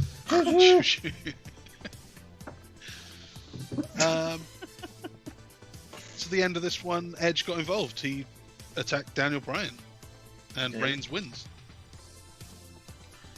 They did a ref bump and Reigns tapped, like without the ref seeing it or something, I think. Yeah, Roman did a very clever, like, weakest tap ever. Yeah. Which was very cleverly done, I think, because it was like a very reluctant giving of that kind of nod to, the tap out kind of thing. So Roman Reigns joins the elite of every single wrestler in the world now that I've seen tap out. Because the only other one before that was Austin, but then when Austin had his heel turn, he tapped out to Kurt Angle as well. He did, yeah. He also knocked over some referees when he tapped. SummerSlam 01, I think. Yeah. And Cena must have tapped in the early days. Was the one? I don't think he ever did when he was like the top guy, like 05. No. But when he was the Punk Kid, he probably did. Yeah, I think he did. I think, yeah, because he had his rival. Well, he came in with Kurt, didn't he? But it was his early rivalries with. Carlito was one. No, he probably tapped to Benoit. Yeah, there you go. Yeah, he tapped to Benoit. There's one. I've got a video of it here. And yeah, there he is tapping. Taps out to ankle lock at No Mercy 03. So yeah, so every pro wrestler's tapped. So I've done the Google search, John Cena taps out. People also ask, who has never tapped out in WWE? Is John Cena still in Wii? Wait. Is he still in women's entertainment? I don't know. WEE. Is he still in Wii? Oh. Why not? I hope he's not. Goddamn, pal. Anyway, points around, except for Will, who had too much faith in Daniel Bryan. You've got to wait another, 3 weeks for that one. So, I've not seen any TV since. Have you already spoke about TV? Not yet. No, not yet. Hold on. All right, okay. We've, what are the points? Because yeah, at the end of that show, Will had a bad night. Yeah. 3 out of 8 for Will. 6 out of 8 for Smoot in second, and then me and Beans joint 7 out of 8. Sasha and Bianca let me down. Apollo Crews let Beans down. I know, what a bastard. Yeah. And you really got screwed in that one, because Crews may have actually been winning that one. Yeah. It all went That was a very, I know you'll have obviously spoke about it already, but that was a very strange ending. That was weird. Yeah. No, normally I could take, what was it, 3 out of 4? 3 out of 8. 3 out of 8, sorry, yeah. Normally I could say, fair enough. Just a bad night. Out of the 4 of us, I'm the only one that watched the bloody product. That's where you're going wrong. Yeah. I told you this has been my secret of success for a long time. We're happy. Give me a match next week for Impact, I'll tell you who's going to win. So then, at the end of what's the penultimate pay-per-view? We've only got the one, 2 days, I guess. The one WrestleMania left. Too big for one night.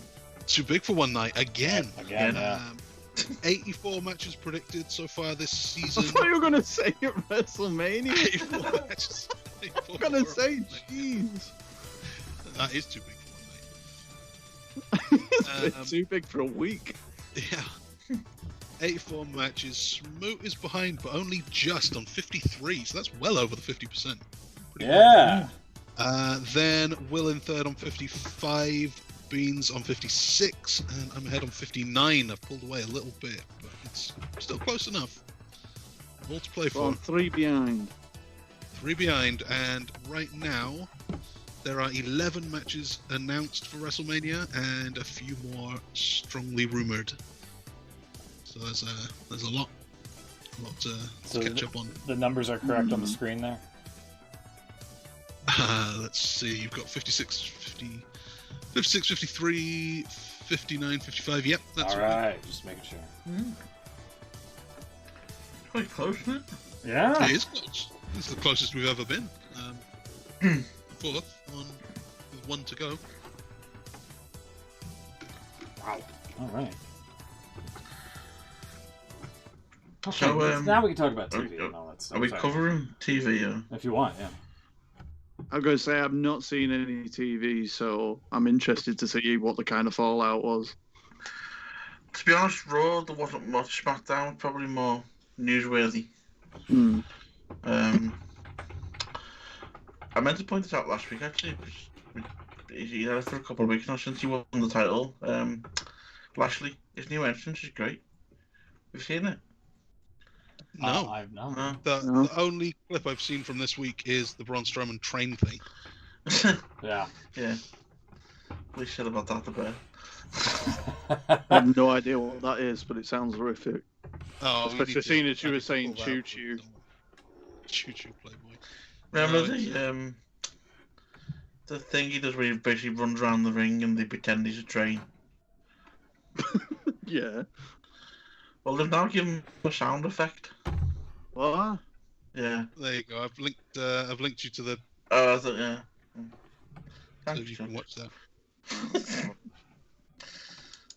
Hang on, give me a second. Let me watch this. Schmoot likes this. Yeah, I dig it. I dig it. I'll play a little bit here on the stream. Well, I can just play the audio real quick. There it is. Choo choo. And he hits Jackson Riker. That's the best. Oh, so yeah, they called him a diesel engine. That was the other thing he used. Yeah, so he's Diesel. Big Daddy Cool. Oh my god. I'm okay with it. I'm surprised they didn't incorporate something like that sooner. Oh god, no! I've just got these horror images of like Roman Reigns cocking his fist with shotgun sound effects. That's They should have done that. That's not Peacock safe. Oh god! Sorry, can't allow it. And Claymore being an explosion when he hits it. Oh I was god! thinking of an explosion on the powerbomb or something. Oh, God, yeah. Oh no, that's a very slippery slope to go down. Yeah. That I can't agree with. Yeah, I can definitely agree with that. It's a bit odd to think about it at the time they're doing it. Because you could kind of understand maybe a few months ago when they were playing with ideas for the Thunderdome. You could kind of let them off with it and go, okay, they're trying something a bit new. But, I mean, fingers crossed, we're 3 weeks away from having fans back in. So they can. I boo can't it. see that working with fans in. They're not, fans I won't like think that. I think they keep pulling that kind of shit, and they're gonna get a very rude awakening when they do have a crowd. Yeah. It will not take long for the novelty of being back in an arena to wear off, where people will go, fuck this shit. Well, I think it's going to be a bit weird because going a little bit further ahead now, but they've actually announced that the shows after Mania will be they won't be in the Tropicana. What's the place called? Kind of feel. Yeah. Tropicana Field. That was it. Sorry. They're going to another arena in Florida. Are they gonna have fans? No. So it's another Thunderdome. Yeah. Yeah, but they've already said it's going to be the third iteration of the Thunderdome. The Youngling Center in Tampa Never heard of it myself. Oh yeah, the Youngling Centre. So they're going to be there for the foreseeable. Oh god. So I think it's going to be a bit. The visual is going to be a bit crazy because you're going to have fans at Mania, and then the night after you're not going to have fans there. Yeah, it's almost like you'd kind of want It's that. a backward step. I mean, I know it's not really their fault. It's kind of unavoidable, but I'll go. The ruling will be because it's outdoor, isn't it? Whereas Yeah. this one's obviously going to be indoor. But having said that, that probably is something to do with it. You're right. But yesterday, UFC sold out a 15,000-seater stadium in Jacksonville. is that indoor or outdoor? It's an indoor stadium, I'm pretty sure it is. Is Dana White going to cut a roof open? UFC 262, is it? No. When's that going to be held? The end of April, I read. I mean, you'd like to think even if they did in the Stadium of Mania just purely because, they've got that well, I mean, it's been diminished over the years, but the night after WrestleMania, like, you normally get some surprises and debuts and things like that. It'd be a shame that they couldn't put fans in for that, which means you're probably not going to get that level of a show anyway now. But, yeah, I don't know. But, yeah, I found it interesting yesterday and that news about the UFC. There you go, UFC 261. 15,000 seats stadium sold out in just minutes for the April 24th bout at the ViStar Veterans Memorial Arena in Jacksonville, Florida. Wow. I found this quite funny. Further down the article, this is from Yahoo Finance. Let's see. White and the UFC, it seems, are fully aware of the danger and they're moving forward anyway. In the fine print on the tickets for the event, they warned fans that attending the event may lead to exposure to COVID-19, which could result in death or other permanent damage. Jesus. Jeez. God. What's your refund policy on these tickets, please? Yeah. Honest to God. That's worse than your commercials, that's moot. Hi, this nasal spray for your hay fever may result in nasal bleeding and death.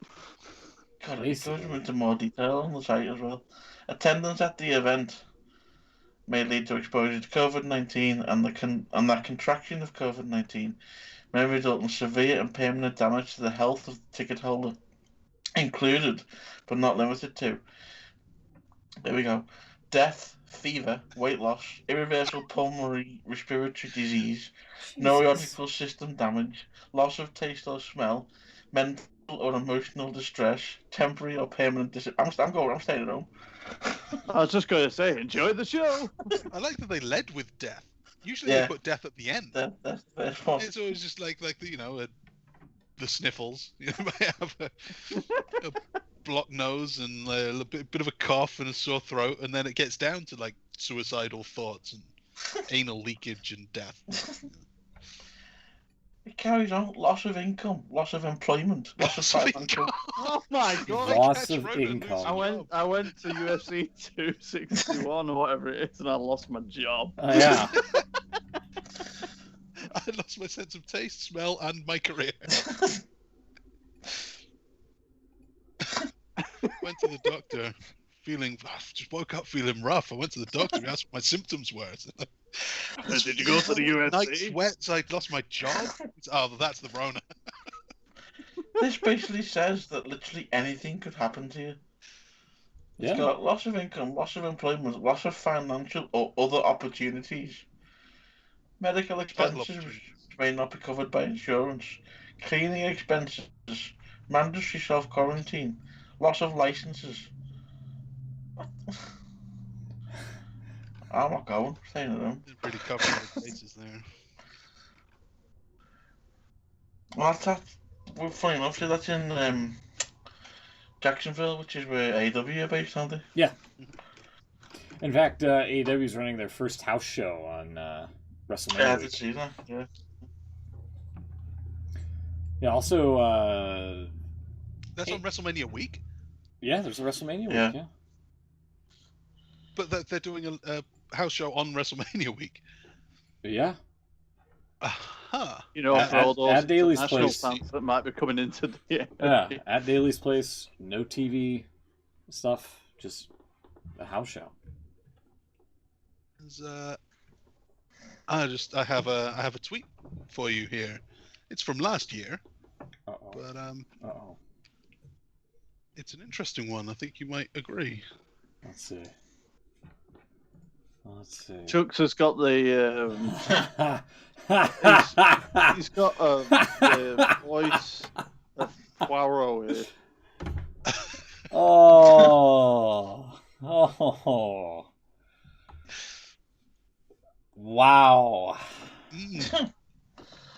That's just like Tony Khan not being an on-screen authority figure, Yeah. a character. Oh, man. What are the odds? So if you ask him about that, he'll probably say, "Well, that was before COVID-19, but now." No, that's in Total 2020. coincidence. Oh well, Yeah, yeah, no, it is No, before. I didn't Yeah, even know you're that right. was WrestleMania week. No idea. Yeah, that was in the brief period of 2020 when the world hadn't melted. Yeah. See, COVID-19 happened, and then you can piggyback off of doing shows during a pandemic.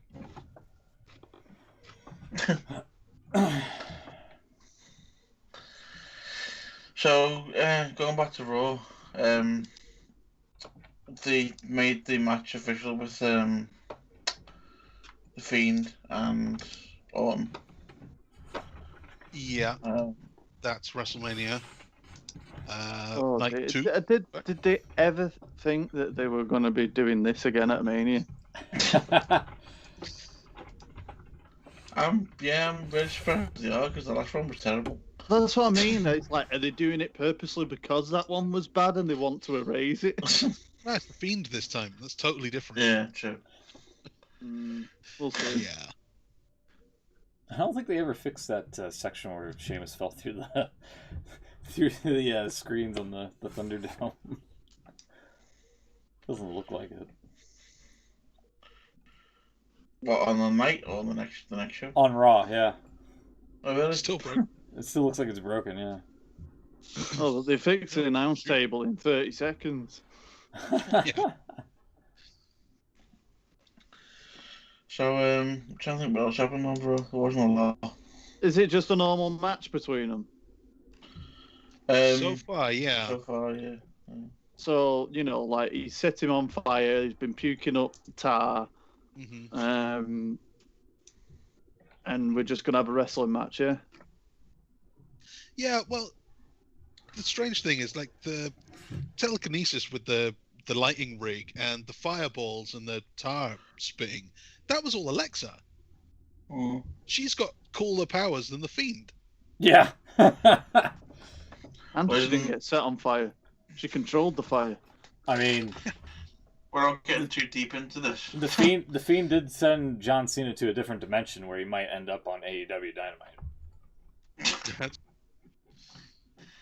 Isn't the idea that the Fiend is controlling Alexa?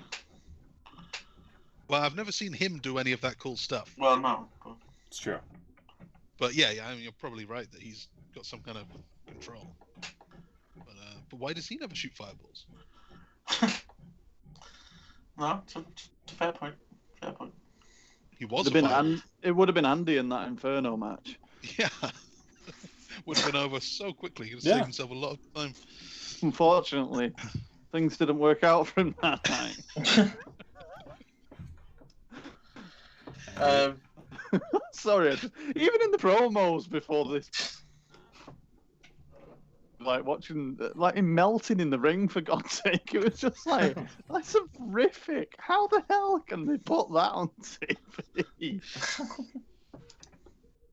Telling you, And yet they did. Cena's gonna appear on Dynamite on an episode. I'm telling you. No. Oh my Yes. God, you have got this obsession, you. He's getting closer, Beans. I'm telling you. Look, they gave him like a little animated lower thirds now this Oh week. my God, for crying out It's loud. it's That's gonna as close happen. as it's gonna get. It's gonna happen. They're gonna promote Wipeout, and they're gonna have like the ring apron with John Cena's face all over it, and he's gonna show up. I'm telling you. I'm telling you. You think I'm crazy? It's gonna happen. You've got more chance of Michaels and Styles in the WrestleMania main event. Shawn Michaels was on NXT this past Wednesday. He was. Yeah, he gave like two guys a ladder. Here, you Yeah. figure out what to do with it. And You know, with his hat. he had his to hat. Yeah, head. he didn't want to distract everybody with his head.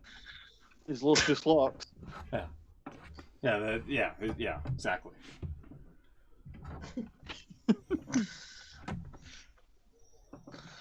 So, there's quite a few matches made for Mania on Raw, actually. Well, confirmed. You said Um, Raw was boring, nothing happened. But yeah, that's Well, but it Two was. things could be true. Yeah. Because we, the matches that they announced, we kind of knew they were happening anyway. Fair enough. For some godforsaken reason, they're actually going with Bad Bunny versus The Miz. Well, Bad Bunny, Damian dude. Priest and John Morrison at ringside. Bad Bunny Yeah. has a shot Why because are those the two that are having the match? Bad Bunny has a shot because The Miz lost the championship to Bobby Lashley. So I mean, Mm-hmm. why would you not pick Bad Bunny at this point? Like, come on. Tell me something, you might know more than we do, because he's not anyone here. I've never heard of him. Apparently, he's quite a big star over there, or he's getting there. I guess. I know he's a big he was wrestling until he was fan. announced for a match at WrestleMania. Yeah, basically. But I guess he's like a big fan, and I mean, he well, won more the power to Grammy. him. I'm guessing that's a big deal. I mean, Oh God, everyone's won a Grammy. Yeah, Grammys are not big deals in the music industry. Really? I thought it was. Yeah, they use them as doorstops in studios. It's not a thing. I mean, I haven't got a clue. I'm being highly disrespectful to an award, but I can't take it seriously, especially in WWE's world when everyone's a multi-platinum award-winning artist. Yeah, neither Grammys. You know, it sounds like I could have walked around the street with a tape recorder and hit some bins, and I'd be a multi-platinum award-winning. Yeah. Probably be chosen for the WrestleMania theme next year. Yeah. Maybe. Yeah, Bad Bunny apparently he's doing well on Spotify. He's in like the top 10 listened to artists. I've tried to listen to his music, but it's definitely not my cup of tea. That's fair. That's fair. So yeah, that match has been made. I would think that would have been better off as a tag match, surely. I would have thought so. Bad Bunny and Priest against the Miz and Morrison. Goddamn, pal, that Damian Priest isn't ready for TV. Because then you're given. He's an odd-looking bloke, though. Bunny or Priest? Priest. Yeah, he is a bit. Do you know who he reminds me of? If I say the words Red Dwarf to you. Yeah, he does a little bit. Yeah. Terry Taylor. Very tame. Red Rooster. That's who he reminds me of, anyway. Apparently, Wait for it to- Yow!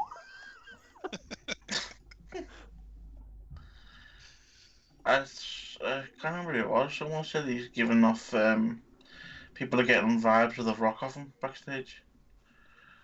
Apparently, he could be that kind of potential.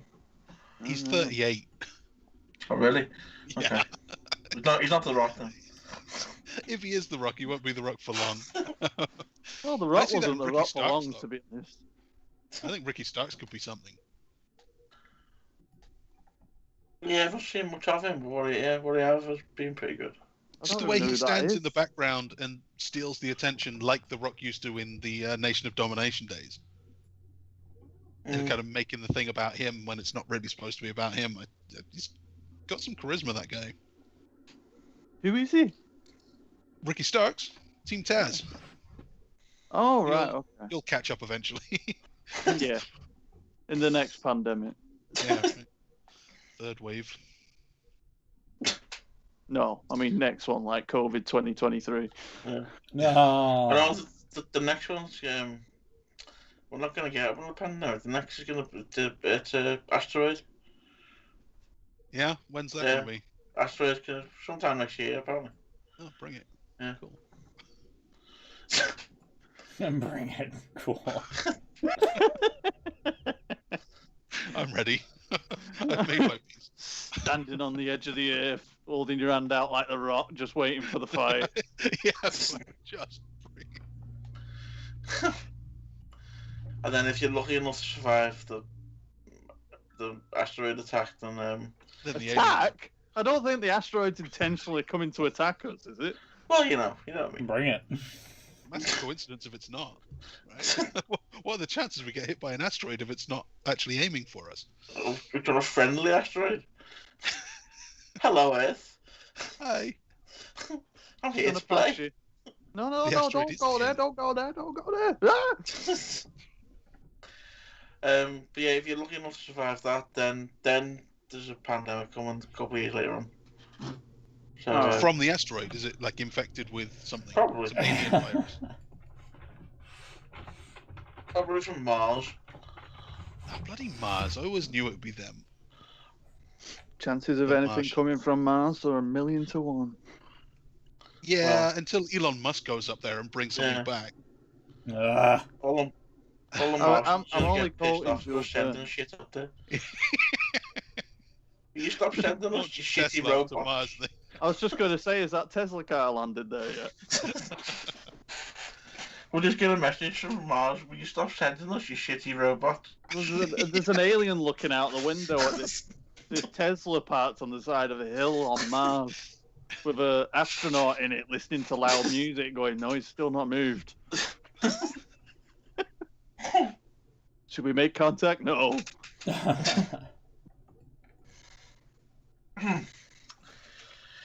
So the other match, Rhea Ripley turned up again. Yeah. She's back on Raw again. She's a strange one. Can you debut twice? She can. Yeah. Apparently you can. So she lost the title to Charlotte, right, last year. Yeah. Lost just about every other match she had in the last year. Lost in the Rumble. And now she gets Asuka for the title at WrestleMania. Oh, wow. So she's replaced Charlotte. Yeah, Charlotte's got the Rona. All right. Yeah, there's a bit of... Don't really know what's going on there, do we? Because apparently she did have that. Apparently she's okay now. Well, she disappeared for a while, and I saw this rumor going around that she was basically walking out until they gave Andrade his... Not Andrade. Well, he was a husband. It's Andrade. Andrade his release. Yes. Because he requested it, and they said no, and then eventually they said yeah. After all the bad After press she'd and been whatnot. gone for a couple of weeks. Yeah. All right. So is Andrade gone? Yes. Yeah, he's finally gone. Okay. But apparently the official story is that her absence is nothing to do with that. Yeah. She's been doing acting stuff. But the weird thing, well, I think we pointed it out last week, didn't we? She's been taken off that WrestleMania poster. Yes. Yeah, she was being set up for this match, and then she's just gone.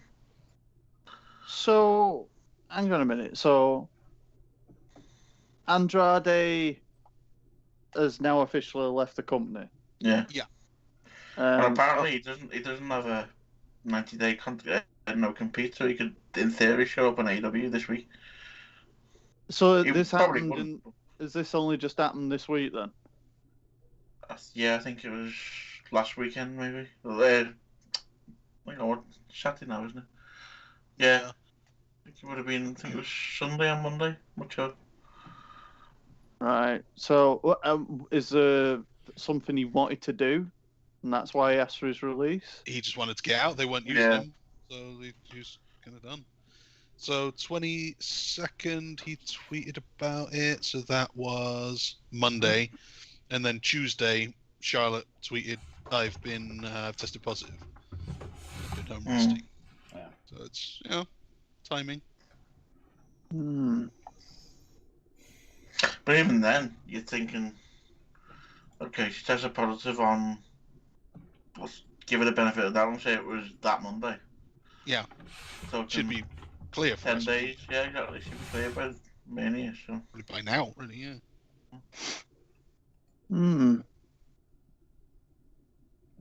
Be a shame if she goes, because I think she's the best they've got at the moment. It'd be a shame if she goes, because she'll go straight to AEW, and then they'll overuse her as well. Or underuse her.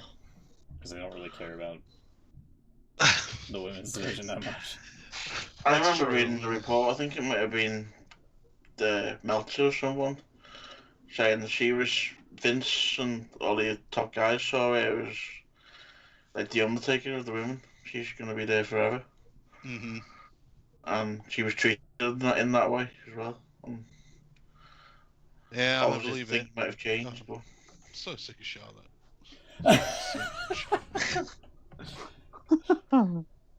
She's already as bad as John Cena and Roman Reigns. Really? I don't mind. Yeah, I just don't want to see her. I think the thing is though, it sounds thingy, but I do think that she's the better wrestler. Oh yeah, no doubt about it. Her and who? Andrade.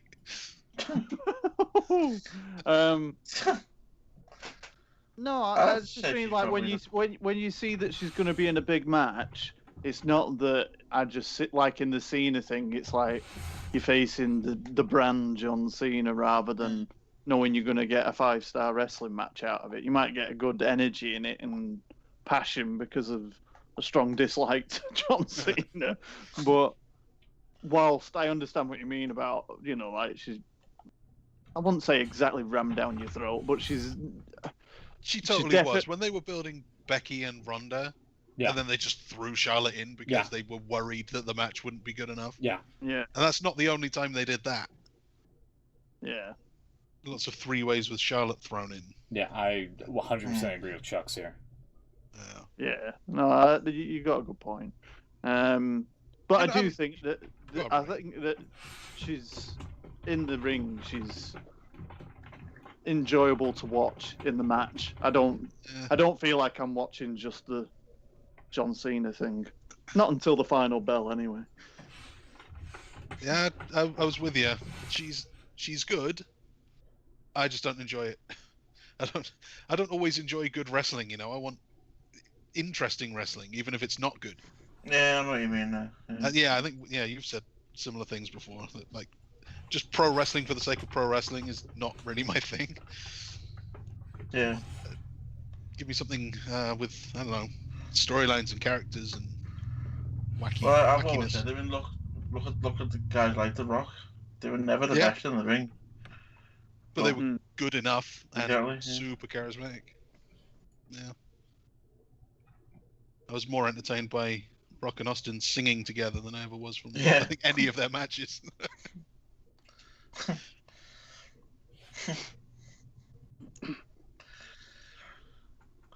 So, where do we go to? The Rhea Ripley, yes. So that match has been announced. Asuka and Rhea Ripley. Asuka. The other one was from Raw was the Strowman and Shane. That's been announced for Mania again. Yeah. Is it actually going to happen? It's going to happen. I think it will happen. I think that was always the plan. It was never actually going to happen at Fastlane.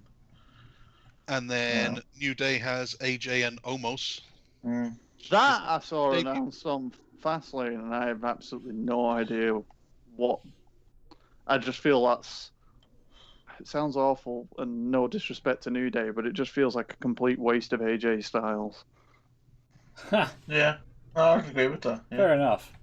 I only say that because you know that, AJ's of a certain age and he's not going to have many WrestleManias left in him, and the amount of 5-star classic singles matches, do you know what I mean? Like, I'd rather see that than him in a tag team match with someone where they're basically putting over his tag team partner rather than him. Mm-hmm. Which I know he's in that supporting role as well now, but still. No, I agree with that, definitely. So, Pro Fight DB has 6 matches for Omos. That's his whole career. And they're all from various NXT shows, including one win over Caesar Bononi, who is now on AEW with North Fernham. He's had 6 matches in his career, and he's really tall. So and he's at WrestleMania. Give him a tag belt.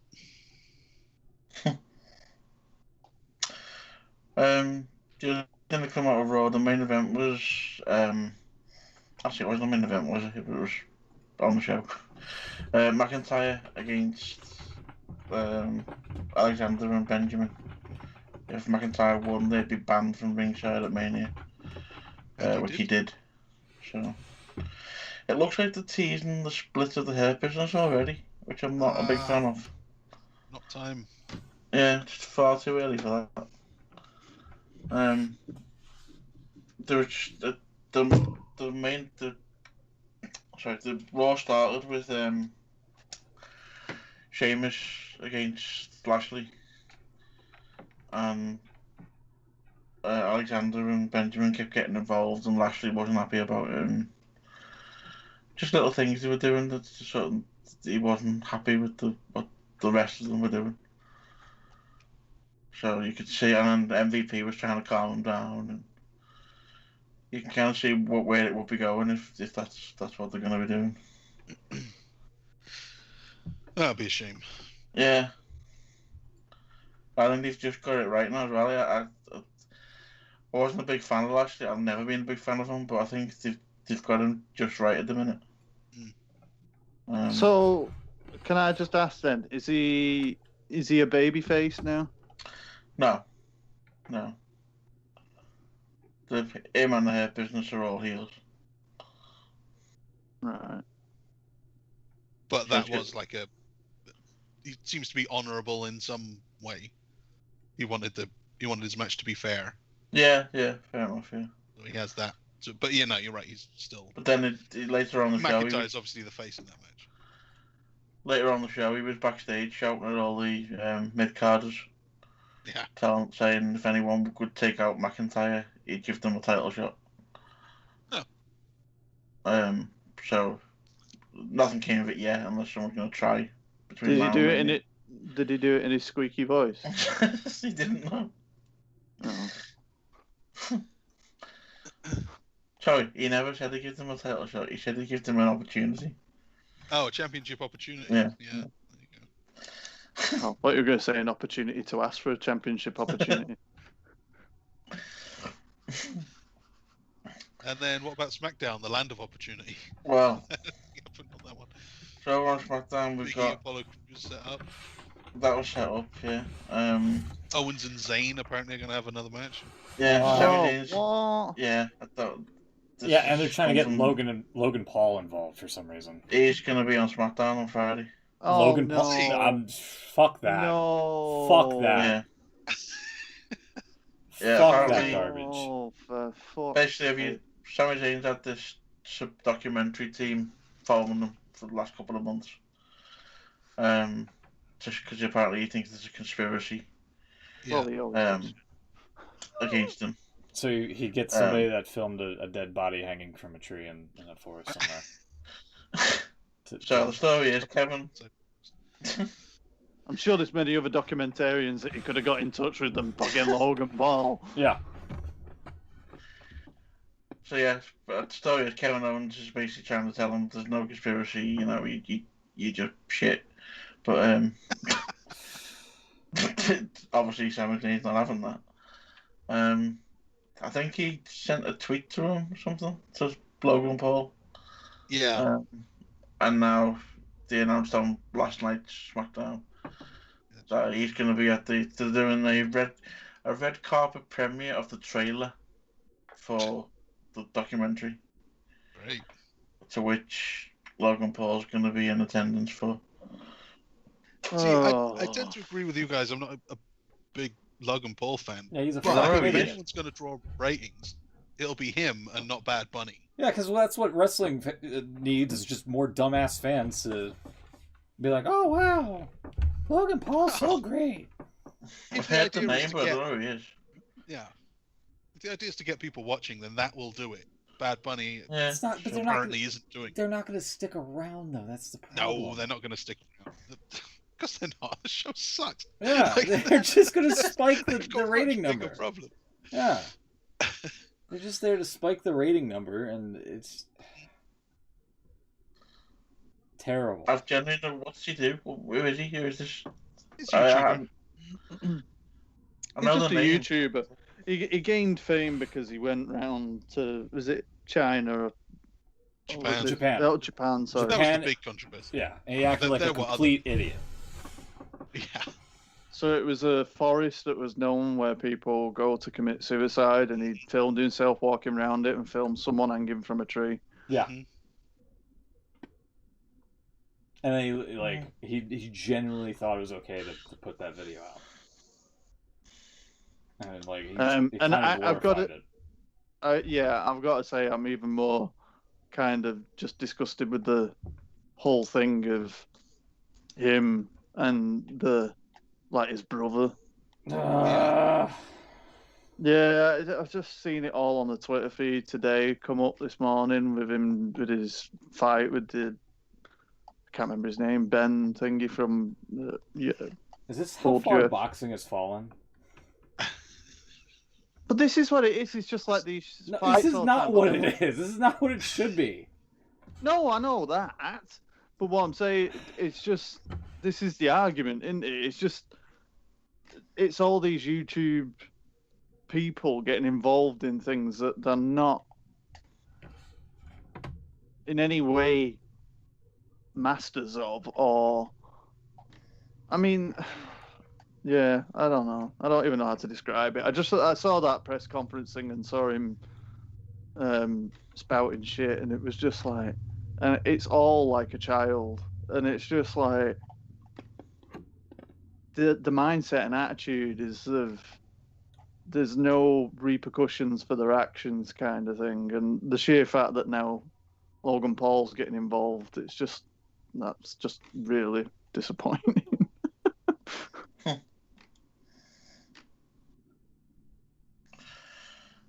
But sadly, as you say, it will be something that'll shift numbers more than Bad Bunny. So all of a sudden, I'm now a fan of Bad Bunny having a match. Go Bad Bunny. Don't forget to bring Booker T out. Yeah, definitely. Right. Yeah, the match itself at Mania, the Owens and Zayn, I mean, do we need that again? No. No, but it's about as good as they're going to do, right?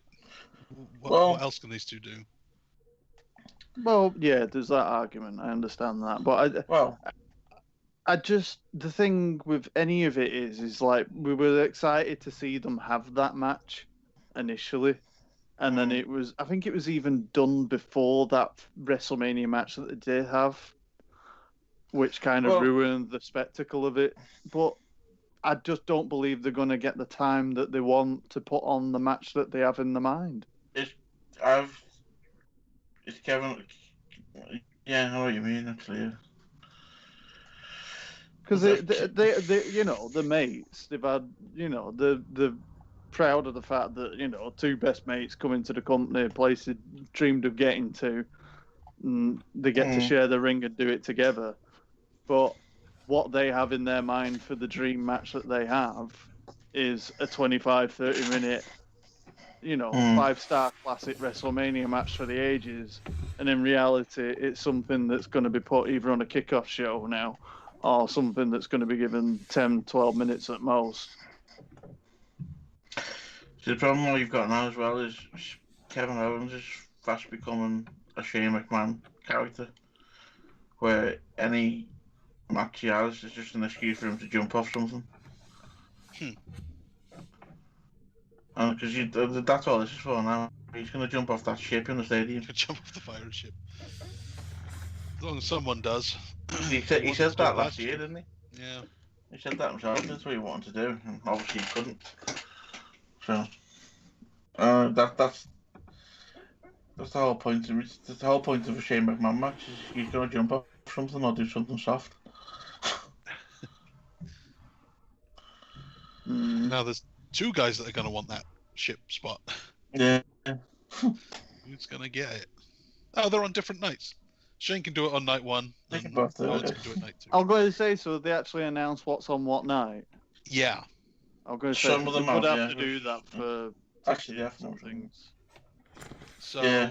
night one is Lashley McIntyre, Sasha and Bianca, Bad Bunny, Miz, New Day, AJ and Omos, Strowman, Shane, and Cesaro Rollins. Night two is Reigns and Edge, and now Daniel Bryan is officially in. Is he? Asuka, Rhea, Yeah. Yeah. Fiend, Randy Orton, Big E, Apollo Crews, and Owens and Zayn. So there's more to Yeah, I add. was just going to come to the main event, but yeah, the SmackDown one, because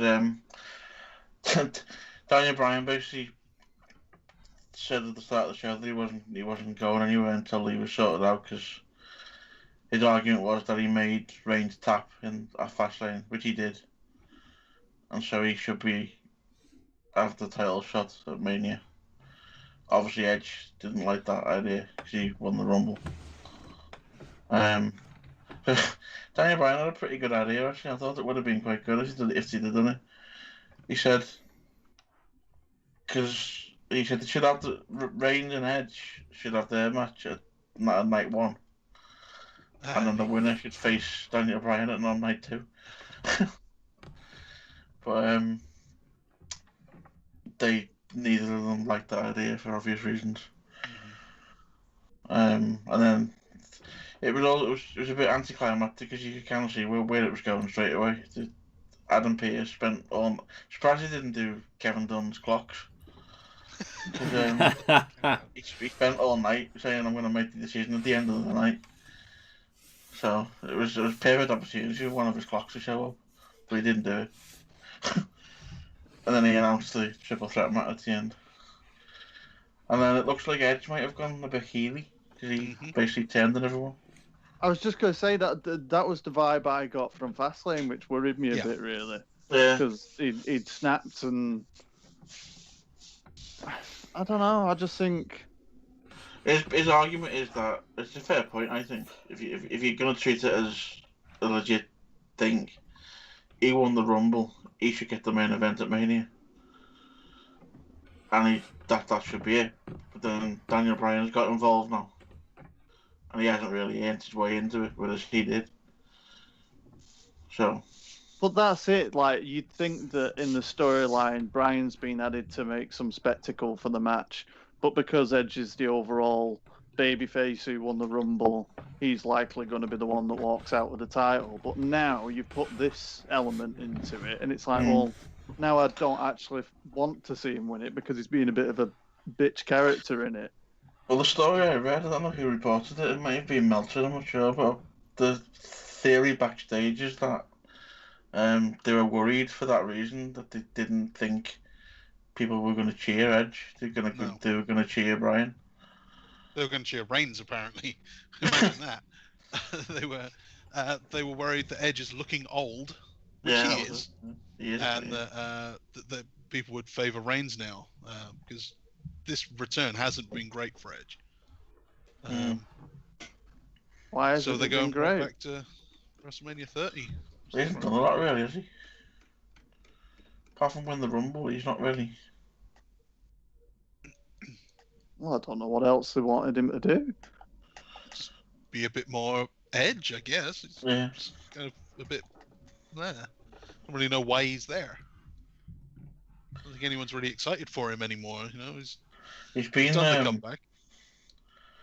I noticed all his promos. I mean, I suppose it's kind of that time of year, I suppose, but they're all very serious promos. Well, this is it. The Edge I remember wasn't that kind of guy. He was, he was the fun guy.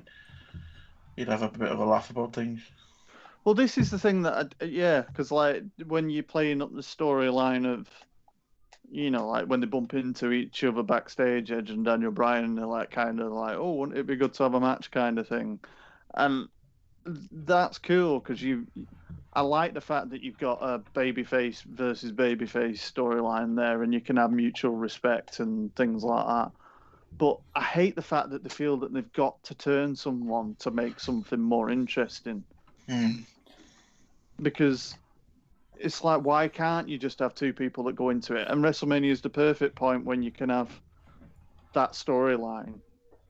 It doesn't work when it's heel versus heel because you shouldn't really want either of them to win.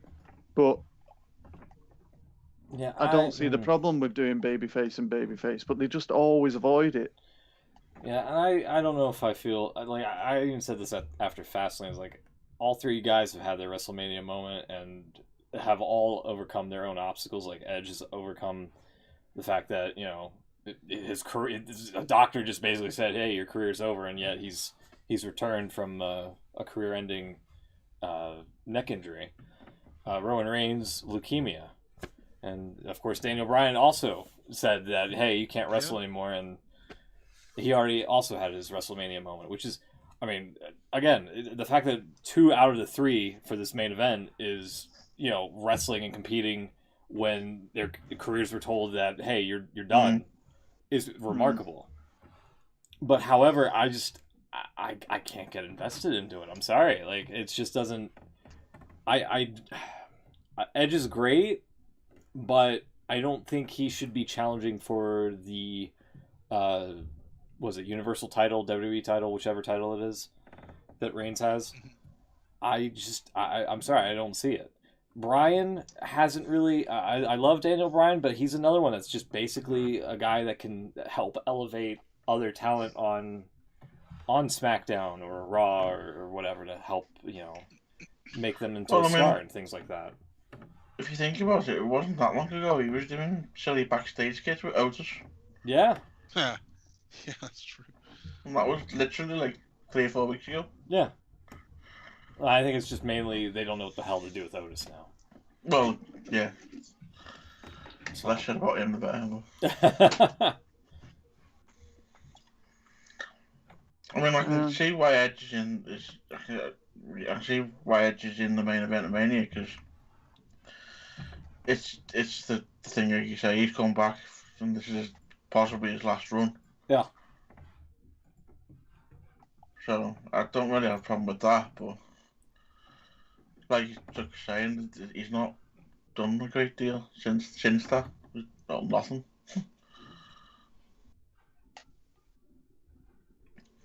I mean, the thing is in storyline, Edge can't whinge about Daniel Bryan not being involved now because of his actions that he took at Fastlane. So in character, he shouldn't be whinging about Daniel Bryan being involved in it because he made him involved in it. Well, Bryan won the chamber match to get a title shot. He was kind of screwed out of that one. So he got another one, and then he was screwed out of that one. So why wouldn't he be allowed another one? I think he has a claim that he hasn't had the shot that he earned in the chamber. Because, I mean, I'm not seeing the weekly TV, but in the build-up to Fastlane, they were doing the promos where they had the quote from Edge saying that I can appreciate what you're doing, but I just don't like the way you've gone about it or something, which I thought was quite interesting in that it seemed to be very carefully worded in, like you say, keeping his babyface persona but the frustration in the same way, whereas now it just feels like it's gone the other way. So going back to what we just said there, talks about the chamber match. Yeah. And how he wasn't really given a fair shot, which, yeah, it's fair enough. But I think they even said it in commentary, I think, during that match.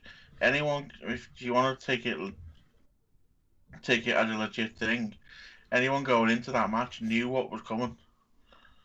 Did they say that it was going to be directly after the chamber match? I think they did, yeah. I'm pretty sure they did. No, I didn't. I thought that because it was quite early on in the show, weren't it? I got the impression from the commentary that it was going to be later down in the night, but then I heard when it was later that night. but then when Roman's music hit, they didn't really kind of protest it. They just went, "Oh, and he's having the match now," kind of thing, which I thought he's still doing the heelish thing, but the commentators didn't seem to follow that story.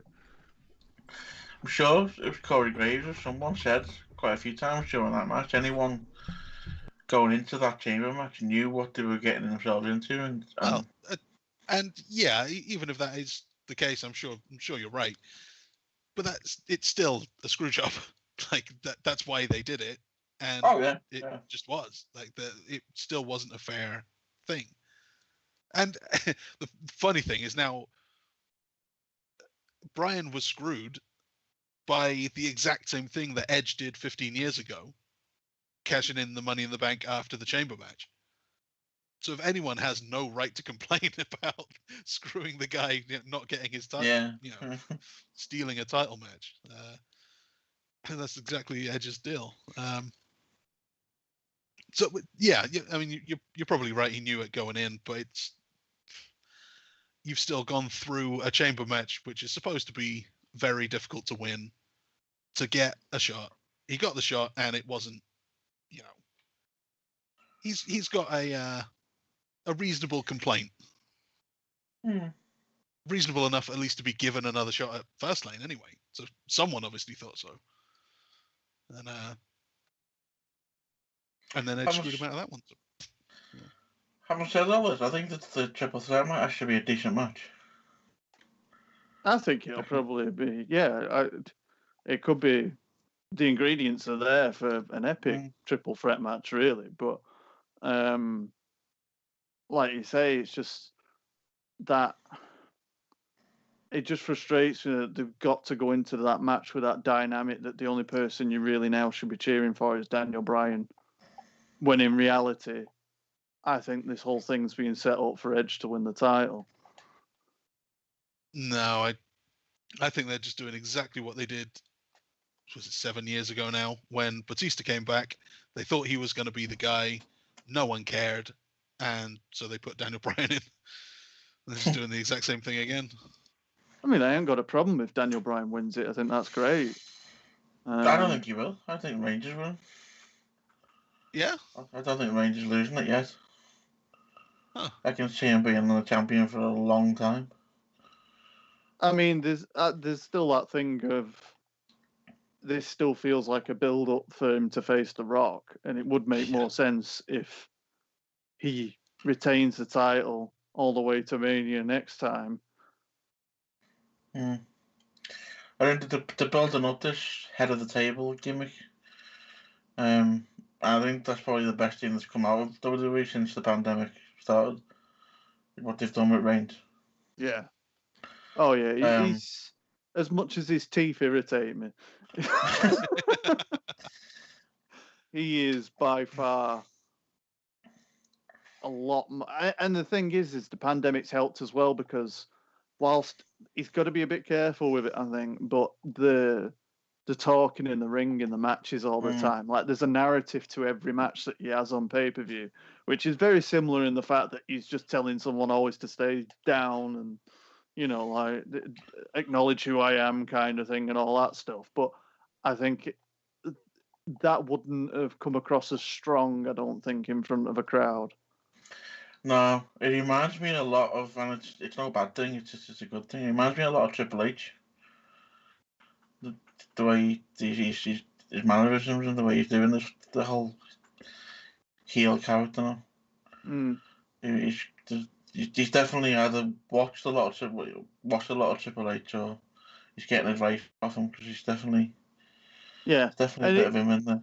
He's that thing of it does go back to the Triple H thing where when he is a heel champion, but he's he's more than capable of winning all of his matches fair and square, even though he's the heel. He just chooses not to. Yeah. And that works, because that was the old Triple H thing early on in his title runs, when you detested him and, within character, but he always came out of his matches when he got up like Cactus Jack and things like that, and everything seemed against him as the heel, and he still managed to come out of it. And it wasn't because someone run in and interfered; it was because he was just better on that night, kind of thing. Which I liked that direction, and it made it more powerful when they do finally lose to someone. That's why I don't think he's losing. Not yet, anyway. I think that's probably a smart choice, really, in the long run, if you're getting the Rock facing. But even if you say the Rock might be obviously that does seem to be the end game, if you like. But I think that's what they want to get past the post before they let him lose. He could beat the Rock, but I think once he's done that story, I think that's when you look at someone kind of dethroning him, kind of thing. I can see the Rock maybe being next WrestleMania next year. I can see him being champion till then. Yeah, it's not unlikely. I see you thinking. I just don't know if they can do long-term booking like that anymore. See, the thing, like the idea is there and it all makes sense, but I just don't know that they'll stick with it for a year. I think because maybe he's only playing a part on TV, but I think Heyman's got a big role to play in this. Because he knows what he's talking about. Obviously, he knows if he's involved behind the scenes, then I think that he'll be champion for a while. The thing that like you said, Chucks, I can see WWE's way of thinking on it, where they could potentially take the title off Reigns with someone at Mania, and they'll have in their mind, that they can give it him back like Survivor Series time and build him all up again for Mania with Rock again, which is frustrating because it's like you say, it's not taking the long term into consideration, is it, properly? But I just think if you make him lose now, you've lost the last 6 months of building him up. Yeah. Into this cocky prick, basically. That is definitely a thing. But then if you build him up now for another year, so he's had the belt for 18 months or whatever, is Rock then the guy that you want to have him lose it to? The answer is probably yes, because it's the Rock. But it's like building up for the future and then just not paying it off for the future. I mean, the thing is they can all, because it's obviously like the family storyline and head of the table and chief and all that palaver. Yeah, they can build it up so that Rock kind of takes his respect, kind of thing, and you can slowly start changing the character from that point. He doesn't necessarily have to be the same brutal heel kind of thing. I'm not saying that he goes back to the initial John Cena babyface, but that's when you can look at changing things up again, and possibly he loses it under different circumstances then.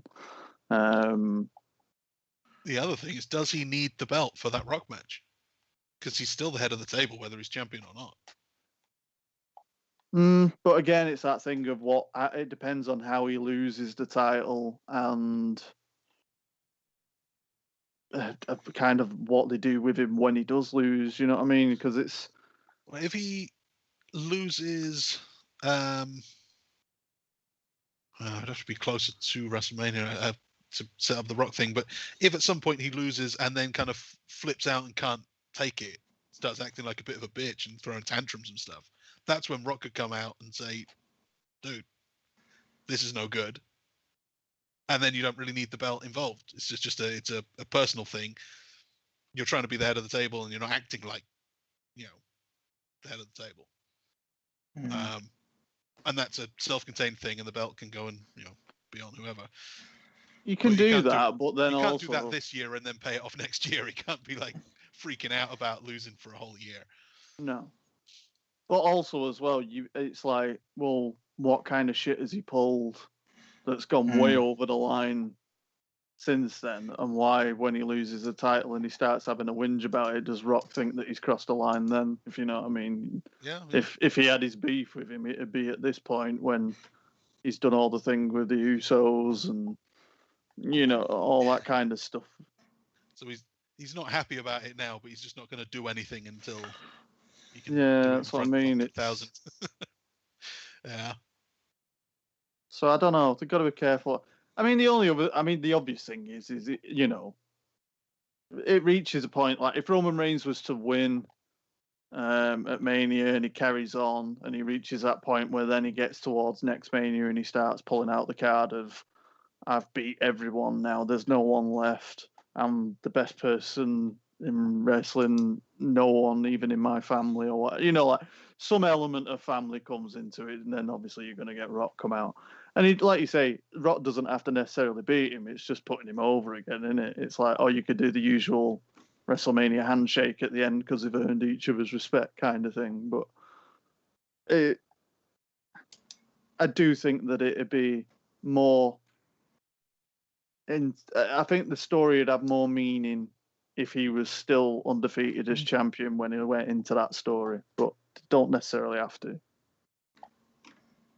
Yeah, it would. I do agree that storyline is good. I think there's a hell of a lot of time between now and WrestleMania 38 that I don't have faith in them to be able to keep it up. And I don't even really believe that they have faith in themselves to keep it up. I think at some point, like you've already seen how quickly they changed plans for this Edge match. It was not even 2 months ago. 2 months ago when Edge won the Rumble, and they said this is the match we're doing. Well, we haven't even got to WrestleMania, and they're thinking not good enough. We need to do something. Yeah. Mm-hmm. I think maybe plan A is take it off him now for a bit to get the reaction they want at WrestleMania, send the people home happy or whatever, smiles on faces, and then, Reigns isn't going anywhere. He'll win it back before too long. I mean, the thing is it could I think one good way of they could, rather than keeping Reigns involved, possibly giving him a break, where if he disappeared for a few months after he lost the title and then came back pissed off like he did when he first turned heel, last year, and do a very similar thing in that he just comes in, completely smashes the shit out of everyone and takes it back, and then starts the trek going into Mania, and it ultimately ends with Rock. I think that'd work. Plus also to give him some time off. But the danger is obviously any time you take someone off TV for a period of time and you have got crowd and you bring them back, it's a positive reaction rather than a negative one. It is, yeah. I mean, it doesn't take much look at Jericho. When he came back, everyone loved him, and 3 minutes later, everyone thought, what the fuck is wrong with this guy? Say words, Jericho. So... I'm not suggesting that he necessarily has to do that, but there is ways to turn someone heel instantly. Yeah, well, it depends how you bring him back. Bring him back in a heel role. Alright, I'm back. Hello, sorry. Had to dip out for a sec. Alright. What'd I miss? How do you think they're going to do Rock versus Roman Reigns, if ever? It's not going to be this year, I can tell you that. No. I don't know if they're ever gonna do it. I'm kind of one of those it would be nice if it happens, but it's not something I think it would help out Roman right now, especially on this heel run. And honestly, I don't think he needs to face The Rock, like I said, at any time in the near future. Maybe I'm wrong on that. I don't know. But what about next year? No. When WrestleMania's back, as it should be. Not no. even then. No, not even that. If I hear Michael Cole, even on Fastlane, saying WrestleMania is back in business, that that is a goddamn tagline that I do not want to keep hearing. This time the pirates are real. I mean, judging how Peacock goes, I mean,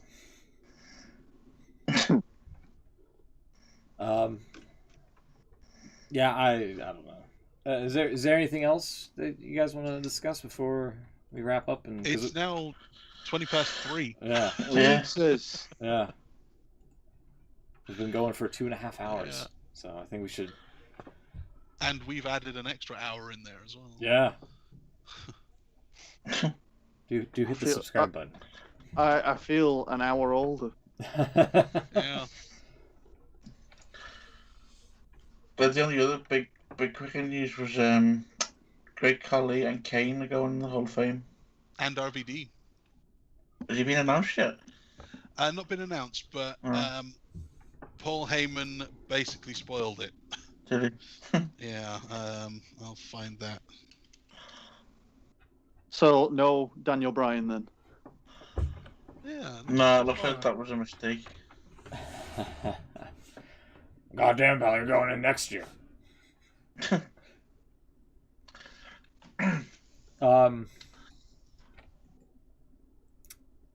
Undertaker told Kane he was going in on the bump. On the bump. Yeah, I whatever saw is. that. That was quite nice, actually. And Kane cried. Yeah. Yeah. If they don't have Pete Rose inducting Kane, then what the hell are we even doing? No, he's got to. No, he's got That'll be Taker, surely. I imagine Pete Rose would be there. Taker's got to induct him, but Come on, Pete you've Rose. got to have Daniel Bryan get a hug off him, Yeah. and also Pete Rose has got to try and jump in and like take over it, and he tombstones him. Did someone asked Stephanie McMahon made a joke that Katie Vick's gonna do it? Oh. Too Jesus. soon. Too soon. But I just thought it was even funnier just because it come from Stephanie. Yeah. It's definitely trying to be funny and not managing it. Dear me. Do you reckon that he's going to say Katie Vick in his induction speech? I wouldn't be surprised if there's a reference to it. Mm. Didn't Triple H do it, didn't he? When he was, did he? Did he mention something? I'm sure he did. When DX went in. Sure he Really? mentioned. You mentioned Katie Vick during the DX. I know Kane has mentioned. Did he mention it in the anger management segment? I know he mentioned Pete Rose then. With Dr. Shelby. When's Dr. Shelby getting inducted into the Hall of Fame? He's done some great work. He needs to go in. He's done a hell of a lot more than Donald Trump's done. You think? I think most people would say that Trump's done more than enough.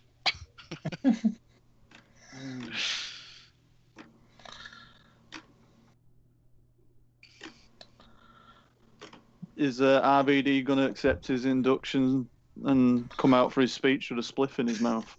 So his speech is just going to be, "Hey man, cool, whatever." That'll be it.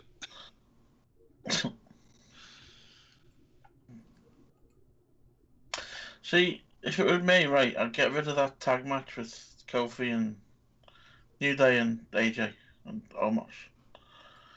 Get rid of that. Get rid of the Sami Zayn, Kevin Owens match. And I'd have some kind of ladder match with them six in. Mm-hmm. Yeah, and that'd play good for Omos as well, for size and stuff. Yeah, I would have no problem with that. I mean, it could just be for a title shot at Backlash or something, you know what I mean? It doesn't even... They've done so many ladder matches this last year, though. Especially in NXT. Constant ladder matches. Well, yeah, that's probably why they're going to have one on Stand and Deliver, aren't they? Oh, they're doing another one. That's why Shawn Michaels turned up this week on Oh, yeah. Tommaso Ciampa's going after the NXT UK title. Yeah, Walter. That's an interesting match. Ooh. That'd be good. Interesting if he wins, because he'd be obviously be the UK champion. Is he going to show up in NXT UK? I was just going to say, is he stuck over here? Did he come over just before the pandemic and was never allowed to leave? So they thought, let's make best use of him and stick him in NXT UK. Where this ladder match has come from with NXT, isn't it? The Jordan Devlin was the original Cruiserweight champion. And he got stuck over here with in the first lockdown. Oh, So yeah, they I think so, yeah. made a interim Cruiserweight champion. What's his name? Phantasma or something? El Hijo del Fantasma, yeah. That's the... Well, no, he's Santos Escobar now, right? That's what he's called now, yeah. But now Devlin was allowed back to fly back over. So he's still... It's been kind of weird. He's been defending the Cruiserweight title on NXT UK, while the other guy's been defending the Cruiserweight title on NXT. Yeah, the double champion angle. But now Devlin's allowed back in the US. He showed up on NXT this week, so they're gonna have a ladder match for the undisputed Cruiserweight champion. Right. Which could be a decent match actually, because he's pretty good, that Devlin. Mm-hmm. He's got a really weird shaped head. Yes. I don't forget that. His head's too big for his body. Never forget that show he went in Blackpool, being you're just a shit Finn Balor. Yeah. That was great. Anything else? Sorry. No, I'm going to bed now. Okay. All right. That's it. There you go, everybody. Well, that will wrap up this lengthy edition of the Fastlane review show of the IWC Radio podcast. Please drop us a like and comment, subscribe, all that jazz. We'll be back next week. Into the mood for next week, week after, when it's WrestleMania, is on for 17 hours. When is WrestleMania? So it's the 10th? 2 weeks. 2 weeks today. Okay, so not... Okay, all right. I can sort of be prepared for that, hopefully. Hopefully. 17 hours each night. Oh, God. Jesus. All right. Well, we'll prepare for that next week. We'll get to that bridge when we cross it. Have a great weekend, everybody. We'll see you next time. Take care. Have a good one. Good night.